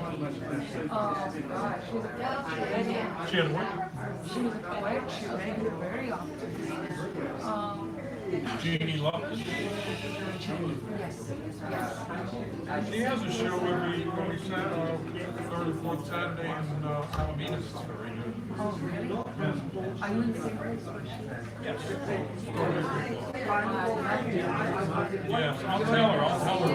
No, I love your line. If you're in a senior center. Don't be predicting. People come in there and they say, oh, this place isn't for me. Don't predict where you might be, right? Don't go predicting you might not be alive. I like it a lot. It's a music room. Yeah. I'm the head gardener. Right. Gardener. It's got a pool. Oh, wow. Lots of good people. Lots of good people, some assholes, a library, a movie room. Library, we have 2 computers. My personal computer died, we use a computer there. We have New York Times, the Chronicle of the Day. We get free Wi-Fi. Yeah, you have to be independent. No, it's not assisted, it's independent. And it's like, so you have to be independent. It's also But a what couple happens year when you're where not in the center? then you make your Then you go adjustments. somewhere else. Yeah, or somebody comes and takes care of you. My neighbor just died down the hall, she was 94. So the last week or so, she stopped eating. Her family came in and she stayed here. She died there peacefully. You're not gonzo or,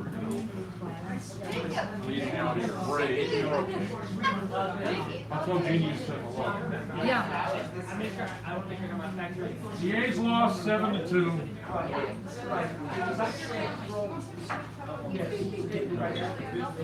Non-hoops, non-warriors. Brady.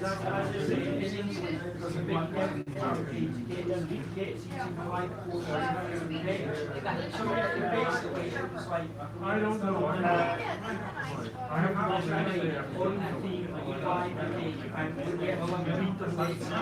I probably will. Okay, I will. This boy treated me Christopher Hewitt. Remember Christopher Hewitt?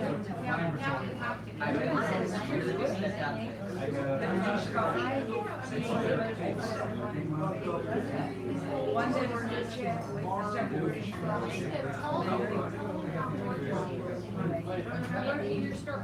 They had this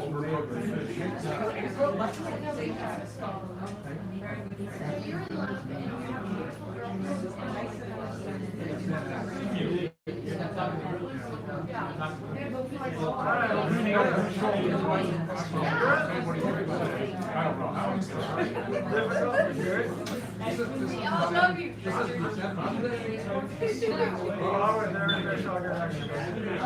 I went to almost all of ours. I missed everyone I've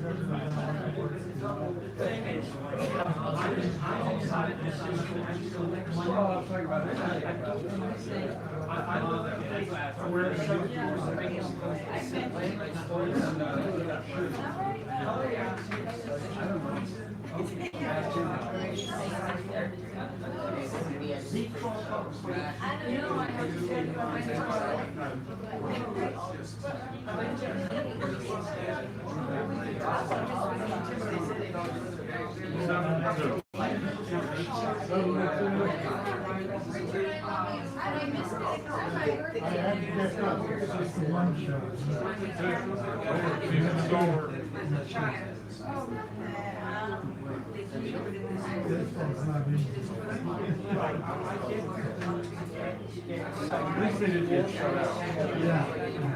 It was 6-0. 62 they scored. After the 6th inning.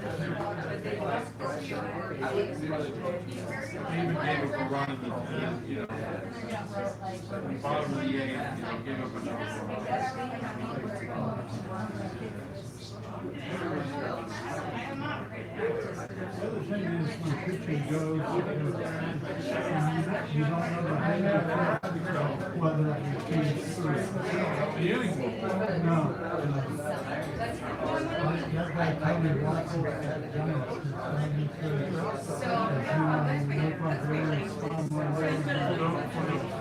Tony Watson, the guy that picked up The Giants? yeah. I didn't like the Giants. There was another guy when he busted on the mound, he showed no emotion. He was a broken guy. He just was like Woodford. Just kind of no remorse, no regrets, just crapping out.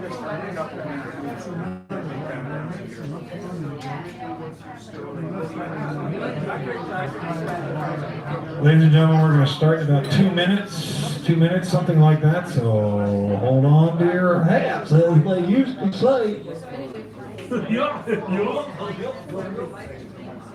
Gosh, Mickey, are you doing your duty? You seem kind of goofy to me, sir. You got the height.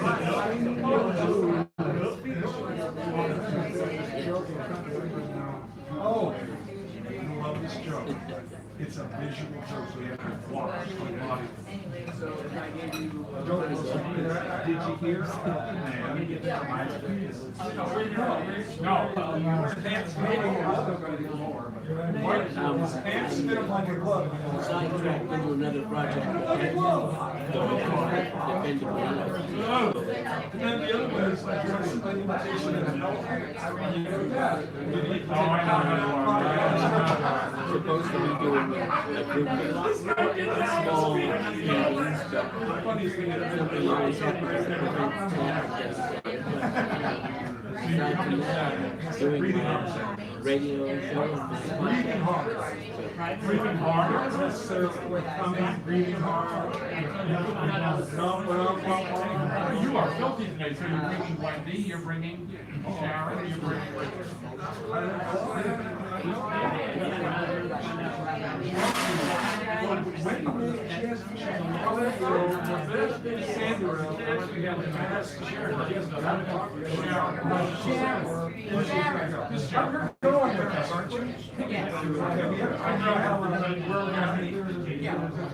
Meet on the corner of Walker and Duck Walk. Thank you. So that's what you said. You're driving?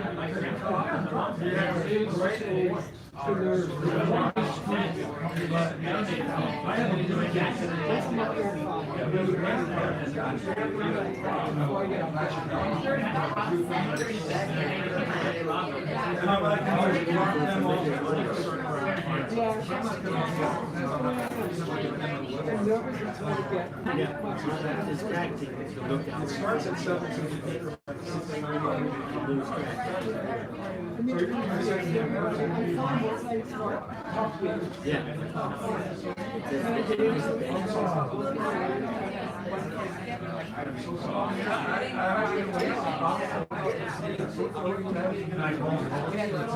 Yeah, go there. I'm gonna set this up here.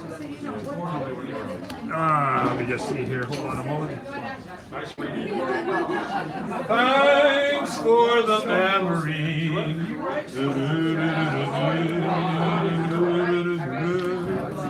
All right, we're almost ready, ladies and gentlemen. Rolling. Let's get poets rolling. Let's get poets rolling. Haiku! I'm trying to understand them. This rope time. Oh, God, remember that rope time, Brandon? I forgot the words. I never learned the words. Who's up first? Tommy starting? Yes, Tommy is starting the second half, ladies and gentlemen. Give Tommy our go back to the applause he richly deserves. Let's get it started.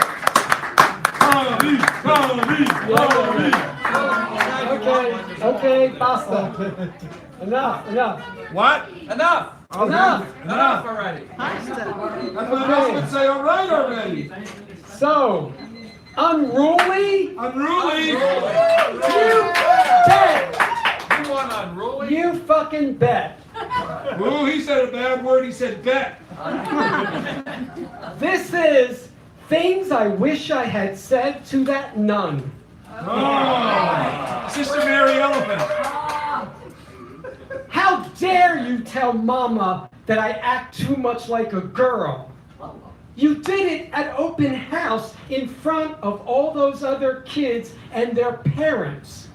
You told her she should straighten me out, or I might turn out to be something she'd be ashamed of for the rest of her life. The next day, the kids in homeroom started calling me names, making fun of me. Is that what you wanted? Don't tell me you didn't see that kid stab me in the arm with the pencil and hear him call me faggot. You were sitting at your desk. He said it loud enough for them to hear down the hall. You didn't even blink an eye. Every day you stand up here in front of the class and act all high and mighty. You talk crazy, saying the Jews killed Jesus and Italians smell funny. Everybody knows that Monsignor tells realtors not to sell houses in the parish to blacks. love thy neighbor as thyself, seems to exclude a lot of people. Why are you shaking, sister?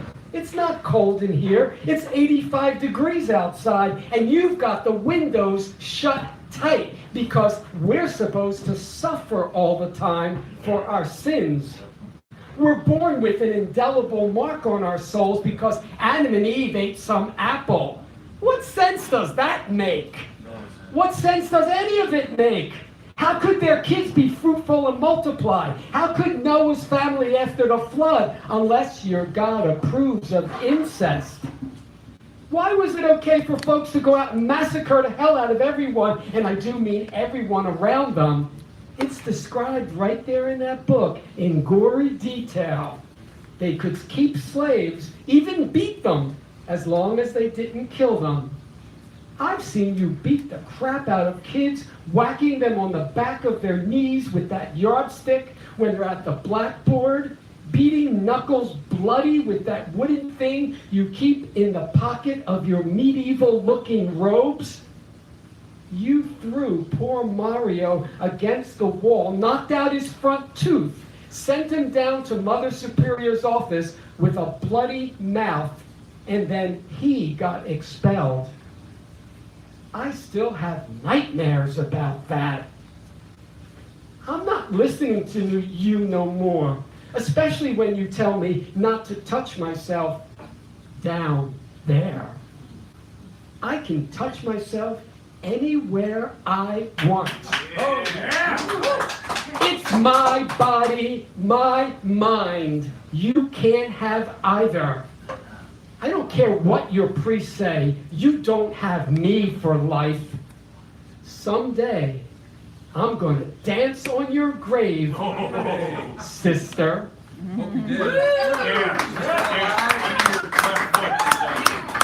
And I'm going to end with this little funnier thing. I think I have about a minute left. It's Mama's fault that I'm a gay man who hates shopping.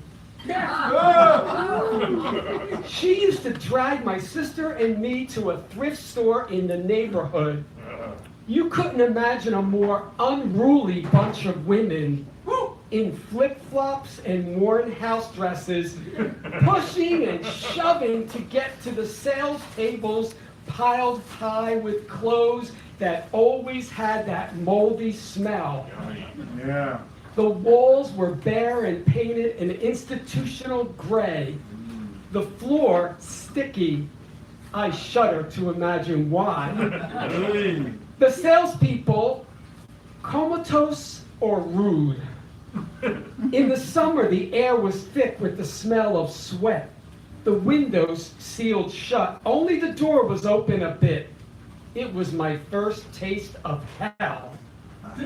I was raised on hand-me-downs from cousins bigger than me. Mama would take them in on the sewing machine in her bedroom that creaked and groaned as if it were basting its last hem.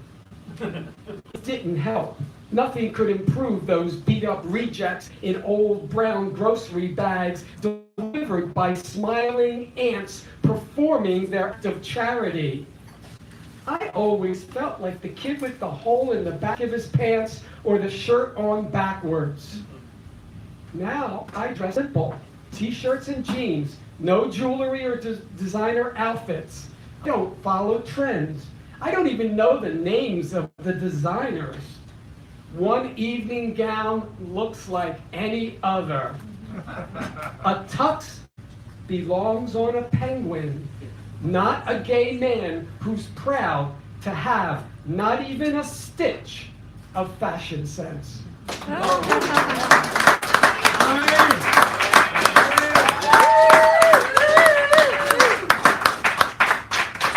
I intended to tell that other joke, probably.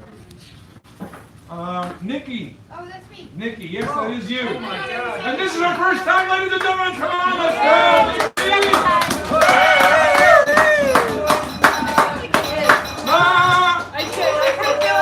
I was here 2 weeks ago, but I do feel like, no, that's fine. I just feel like it was, I was checked out. I'm I sorry, was I checked forget out. everything. No, it's all right. Don't worry about it. I had surgery and I was checked out.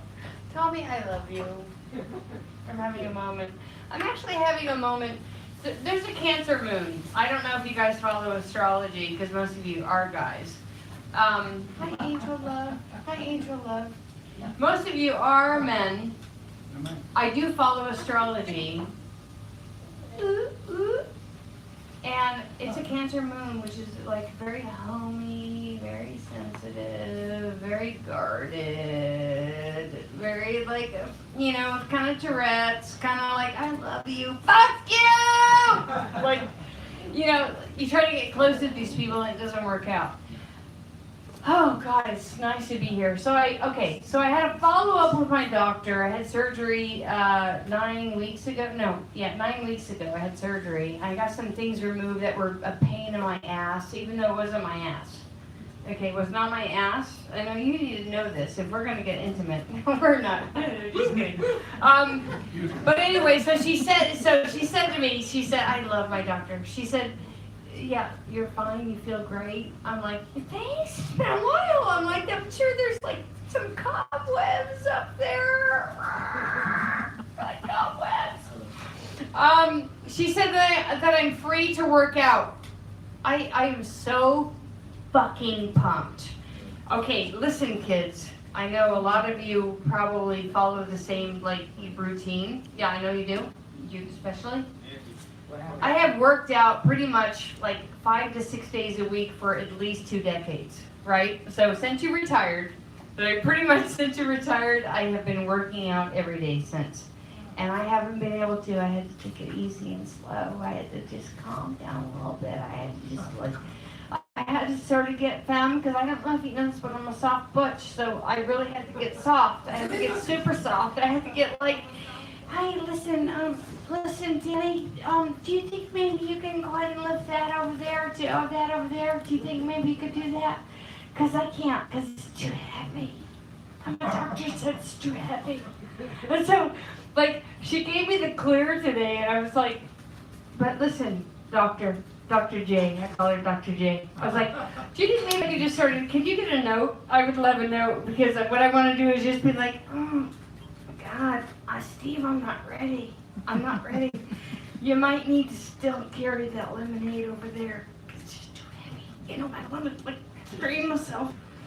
So, I'm Nikki Addis. A few weeks ago, I'm just gonna call myself out. I have to call myself out.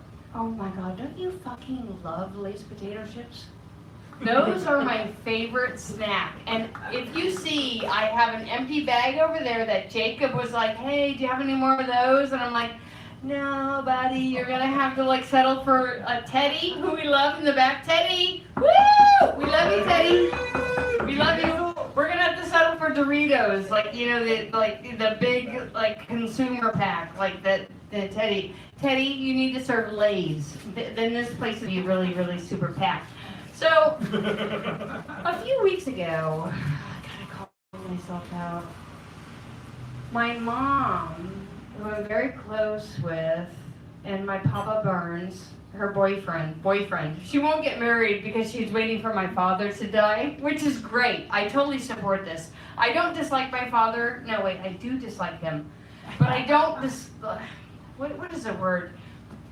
I will always love my father, but I don't trust my father, so I choose not to have a relationship with him. Like, I actually am bigger than the whole picture, you know, as far as like, not that I'm great. I mean, I'm not great. Am I great?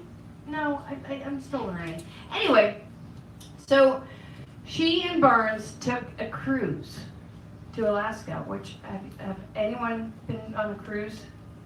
Okay, you've been on a cruise? Jacob? On a boat, didn't want to come off. Oh my God, I'm totally pumped, because most of the people are like, I've been on a cruise. You know, yeah, no, totally. I'm just like, oh my God, did you pull a muscle, like waving your hand? But anyway, so they, come on, gotta go with it. So they go on a cruise, and I go back to work after the surgery, and I'm having a complete freaking anxiety attack. Because this is the first time in decades, which I know you understand, oh God, I gotta shut up, that you all understand decades, that my mom and I have not talked, like, by within a day or two. And I couldn't contact her, she couldn't contact me because she was on a ship. So I like, yeah, so all of a sudden I was like, oh my God, Nikki Addis, you're like completely codependent with your mom. And I'm like, and I just had a birthday, thank you. I just had a birthday 5 days ago. Happy birthday. Thank you. Yeah, I turned 25, I think. You're only gonna get over 22. Yeah, no, I dye my hair. Like, you know, I was like, oh my God, I want to look like you. So, anyway, I'm gonna leave you because, you know, that's what the alarm says. Which, I love alarms, they wake you up a little bit.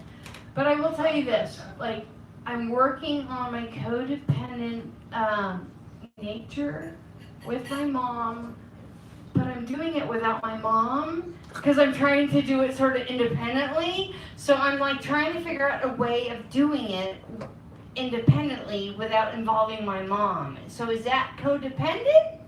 I'm not really sure, but I'm Nikki Addis. I am here for feedback. Thank you all for being here, and Tommy, I love you.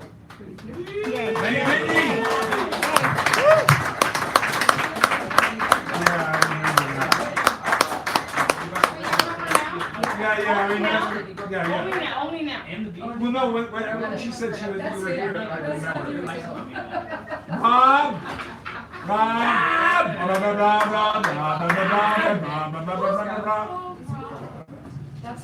That's all right.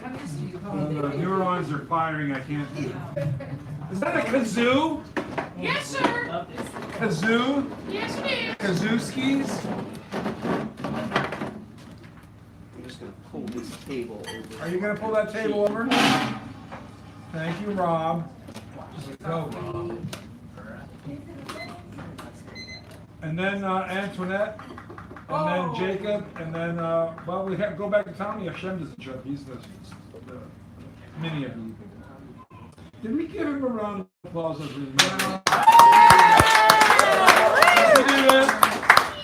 Our very own.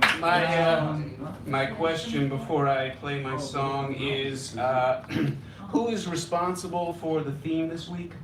Not me, said the little redhead. Oh, Jacob. I just asked that Jacob, question thank you. so that you all know who to blame when this is over. Now. I'm going to be performing an English music hall pub song from the 19th century. This song was done very beautifully by Johnny Cash and Rick Rubin. And I did a little research, and I went back and as wonderful as Johnny is, I realized that he kind of weenied out a little bit on this one. And so I went back, I rescued some of the original lyrics. Thank you. And then in good music hall tradition, I wrote a couple new verses of my own. This is about a happy man named Sam.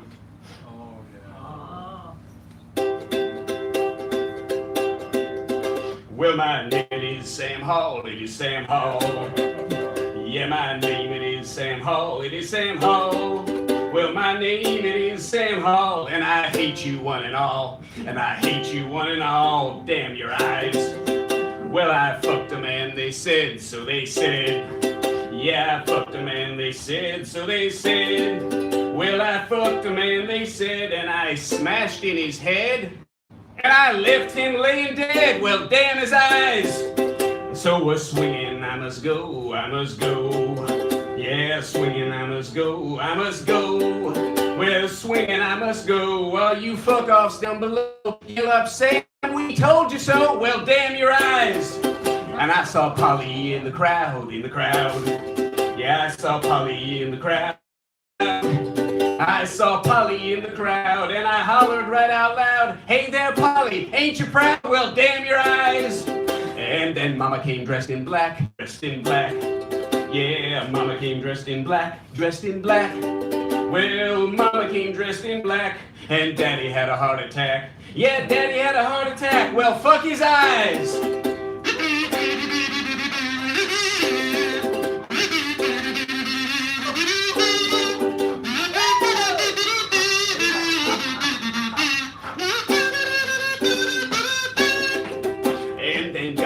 out of the blue, out of the blue. Yeah, God came out of the blue, out of the blue. Well, God came out of the blue and said, Sam, I forgive you. And I said, God, well, fuck you too. Damn your eyes. Well, my name it is Sam Hall. It is Sam Hall. Yeah, my name it is Sam Hall. It is Sam Hall. Well, my name it is Sam Hall, and I might just fuck y'all. Yeah, I might just fuck y'all. Damn your eyes. So you say you need out, huh? Thank you, Jacob. A hand for Jacob.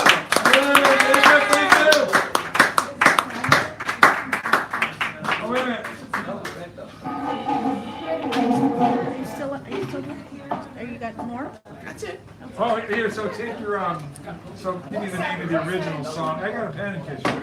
Yeah. Thank you. Oh, that, I'm not talking about the thing. You're right. You would never understand. I never, I don't try, because otherwise I misunderstand myself.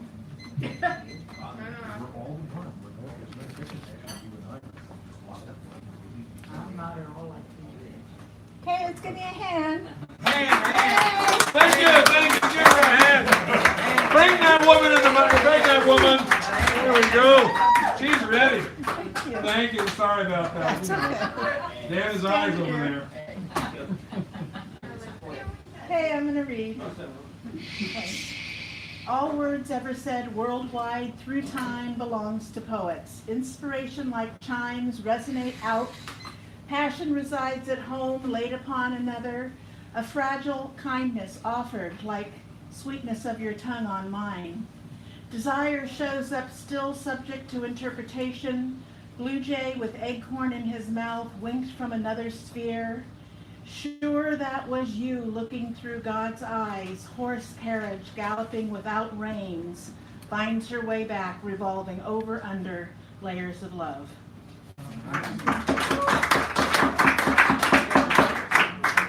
Perfect world. Tomatoes, zucchini, onions, sweet and tart like kisses under spider plant's umbrella. Tiny creatures, no noonday emergency broadcast blast. Gently step over smooth stones where other earth settlers, gracious, sentient, synchronized life, interspecies love like specks of sand gather for their function.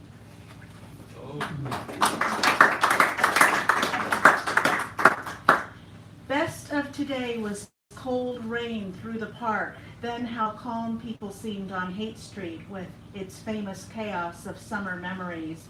I heard echoes of curses disappear. Girl with black Spanish hat almost smiled. Later, a child walking to town under a star, a child not waiting for love or evidence of future. All this came after your fearless, unforeseen word had begun building light in black mountains with snow.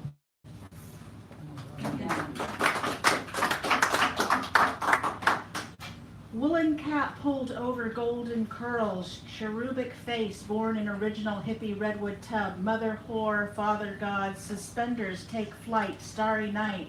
Purpose has no end but for truth tellers. Vulnerable stance create space to speak. Wine warms our tongue, tears dry, salty, crisp edge. Round stones piled strategically averted to gravity's earth. Warm sliding from pavement, falling deep where green clover shoots. Drive-by school shootings, man falls, then hastily someone sees his phone, captures crime, telling enforcers tale today. Yeah.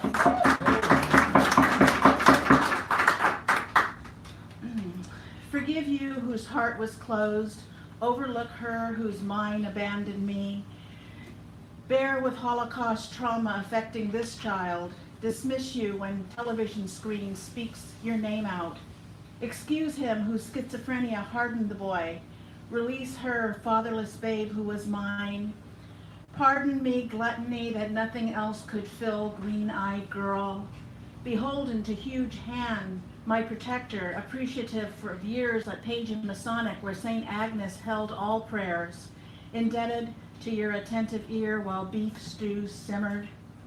Grateful for brothers' stories of walking mummies, their heads split open as scattered jelly beans filled dark spaces. Young love, I swallowed your mouth where I could never remember who I was. Thankful you left ivory soap scent linger in soft cotton tea. Tiny white daisies all leaning west, the kind old women like on their dress. We laugh while pretending ripe plums are jewels like rubies we can eat. Perceptions and beliefs seep from the effects of our seeing. Thank you very much. Thank you very much. I took one of our cars for the evening, and a talented poet. Thank you very much. I bring this to Jacob. Yep, Jacob, and then we got Tommy closing it off, and we got these prizes. We got one more after too. Oh, really? She wants to go. Oh, good. Oh, Oh, good. Oh, yay, yay, yay. Okay, hold on a second. I got Mad unruly brother. Nadia? Is it Nadia? The mic man. You always Nasira, Thank you. Nasira. Thank you. All right. I knew I knew you, but I didn't know you. This first poem is by Tirso Canales. It is called City of San Salvador. In the drunken city, the best ideas turn into smoke. The people drift into dirty streets. The beggar picks through the garbage, looking for a living. Flexing his animal self, he goes off happy to be alive. And this is a little segment I wrote called Little Poemies. Number 1. You pray for peace while waving a piece. 2. A homeless man texts me his daily specials on drugs. Neither of us can afford a cup of the city's coffee, yet I have a place to call home. He worries about where to sleep while I tear my hair out trying to complete a poem. 3. I gave a nun a gun, only to find out she shot herself in the foot. The priest was peeved. He decided to bless the bullet rather than pull it. 4. My best poems are about you. You just never read them. 5. We listen to jazz on Wednesday. It's on the calendar. I can't schedule you in, miss, unless you're fond of Chet Baker. 6. Empty beer bottles and old smokes lay scattered across the grass. Artifacts of the soul. 7. Our thoughts have been manufactured. We forget our truth comes from the divine. We are wild mind. I forget what number I'm at, but each creation is the byproduct of a meeting between past and present lives. Some call these thoughts. We are the all-seeing dream beings. 9. Don't assassinate the narrator just because you can't be a judge of your own character. That was it. I like it.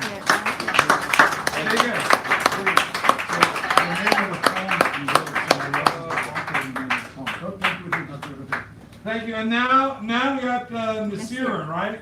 Yeah. Nasira, and then we got Tommy to go there. And then we got these prizes. Morgan Freeman says he can't be here again. Jesus. Morgan Freeman? Oh. You know, I asked the guy about that, and he said he was busy.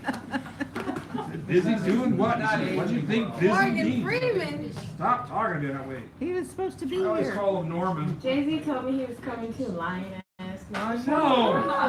Jesus. Okay. I have 2 poems. Well, this is not really a poem, but the other one is. Everyone moved so fast. The sound was subtle. A young man softly played his saxophone while an Asian man admired him so innocently. Individuals amused by the San Francisco ambiance and a couple ahead admiring the stores and small shops. The culture only meant something because different people came together. Even if you didn't like the color of my skin, you would still have to walk alongside of me. I put a little pep in my step to catch the train. Hearing its roaring sounds and feeling its shaky movements made the train ride a bit unamusing. I used to think the night was my favorite part of the day until I discovered early morning.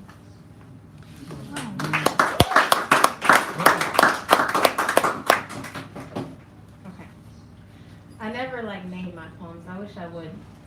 Everybody always has really good titles for their stuff, and I never figure out good titles for my shit. Just usually I save it under my shit. So my stuff. That's a good name. I'm like, here's my shit. Okay, anyway. Wednesday shit. Wednesday shit. See, now we're talking. More like Friday shit. Okay. I allow you to take the covers and smuggle me of my feelings. I think my heart is golden, though it's broken. Look at me, I'm your healing. Your frustrations, you never voice them, though I see right through your eyes. And though many days I despise you, I believe most of your lies. We made love, so you say, I've studied your heartbeat. You don't know what it means to me. And I can pull your heartstrings. You have no idea you gave that power to me. Like a flower, I always blossom. Through cracked concrete, I'll always grow. Chivalry is dead and love is just a joke. No, I'm not done, let me speak. When we make love, I seem to weep. Your semen makes me weak. Prodigy. Pardon me if I speak the truth to say your brain has gone. Lie to yourself while I lecture you to speak your truth. Speak your truth. Save him from his fantasy, maybe from losing his family. Insanity has taken over him, and in your head there's this such thing as you and I, but I was taught to not believe in fibs nor lies, but I'm a fool. Truth is, I enjoyed your company, kisses to you for adoring me. Shame on me for staying a fool for so long. My grandpa once told me that some people are good to you, but not good for you. In time, I hate to speak of it because it moves with or without our knowledge. I check the calendar to see how much time I've wasted. I fear becoming complacent and having to be faced with what you fear. Reality.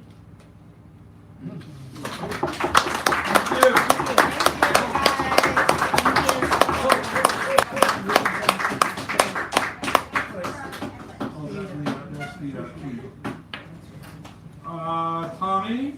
Tommy? Can I tell the joke first?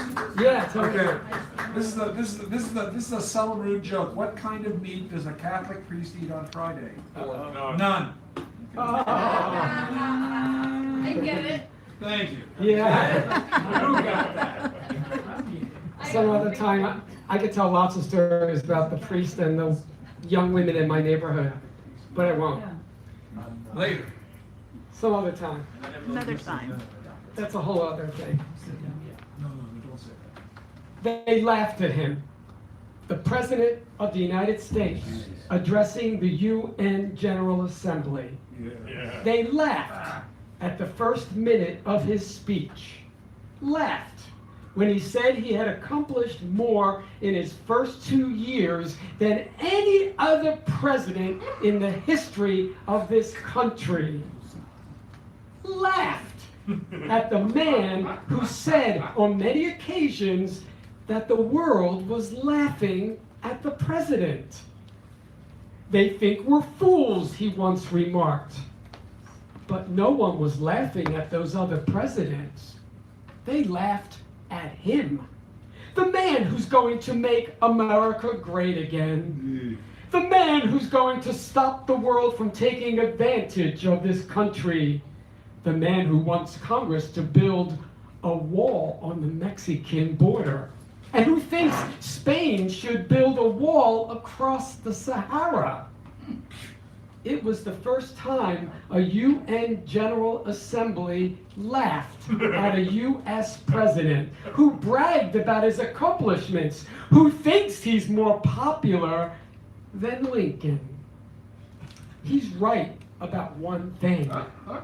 He's done more than any of the other 44 presidents. He's made America the laughing stock of the entire world. Yeah. And he's not done yet. And he's not done. Yeah. Halfway through.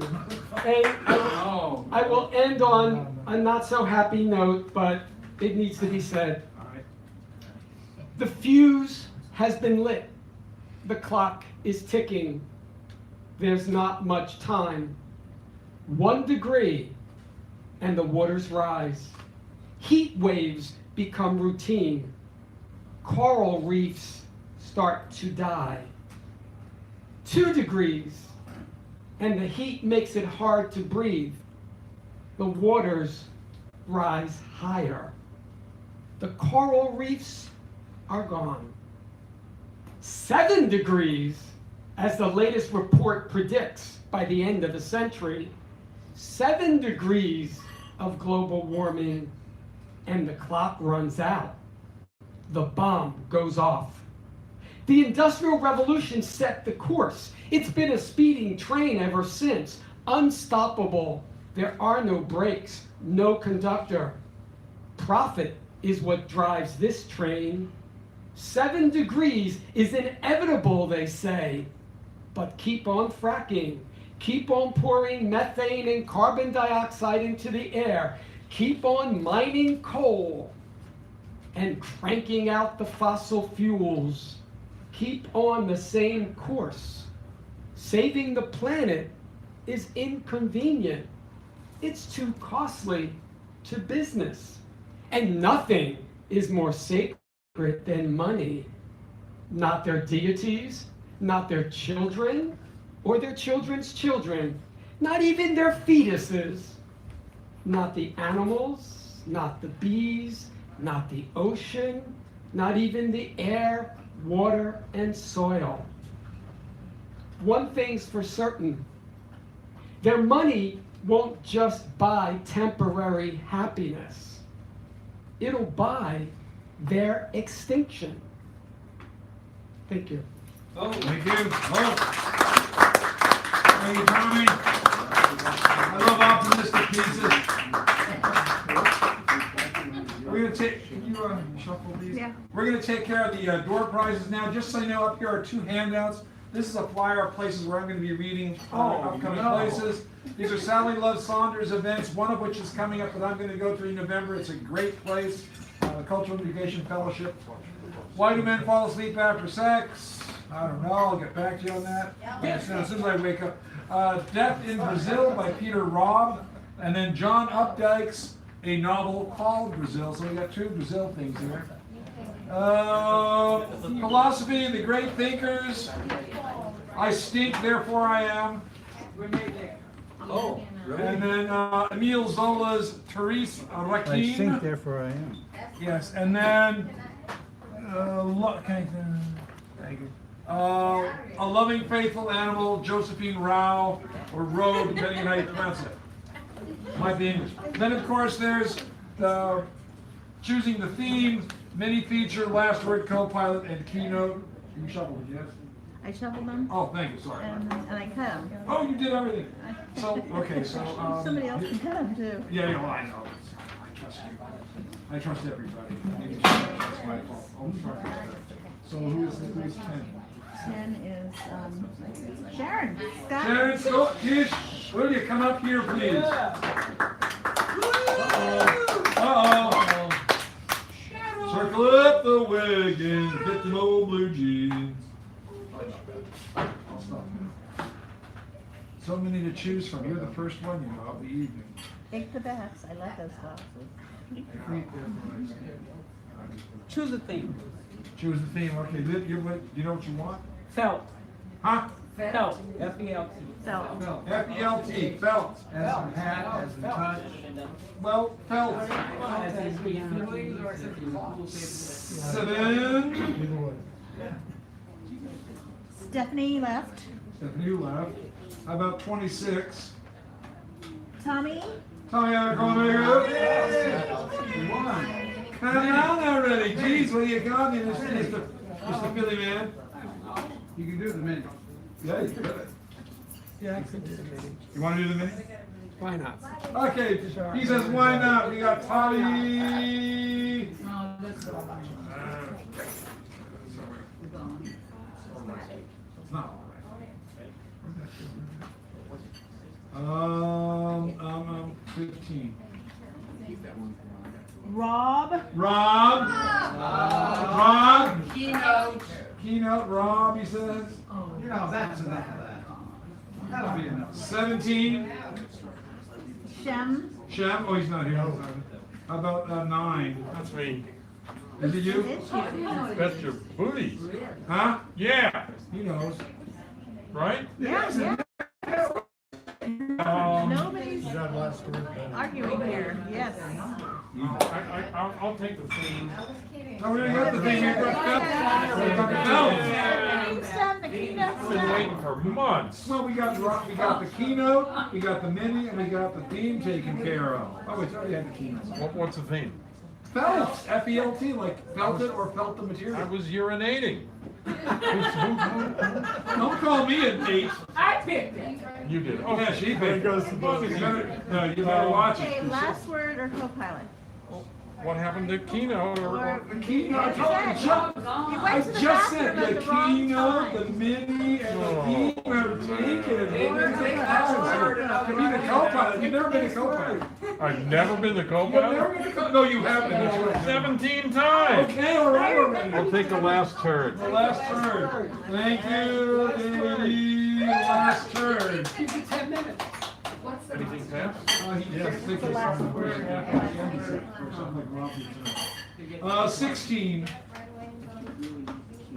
Me. That's you. What, for the last turd? There's all these things here. Want the keynote? Okay. Oh, we got a co-pilot. Number 4.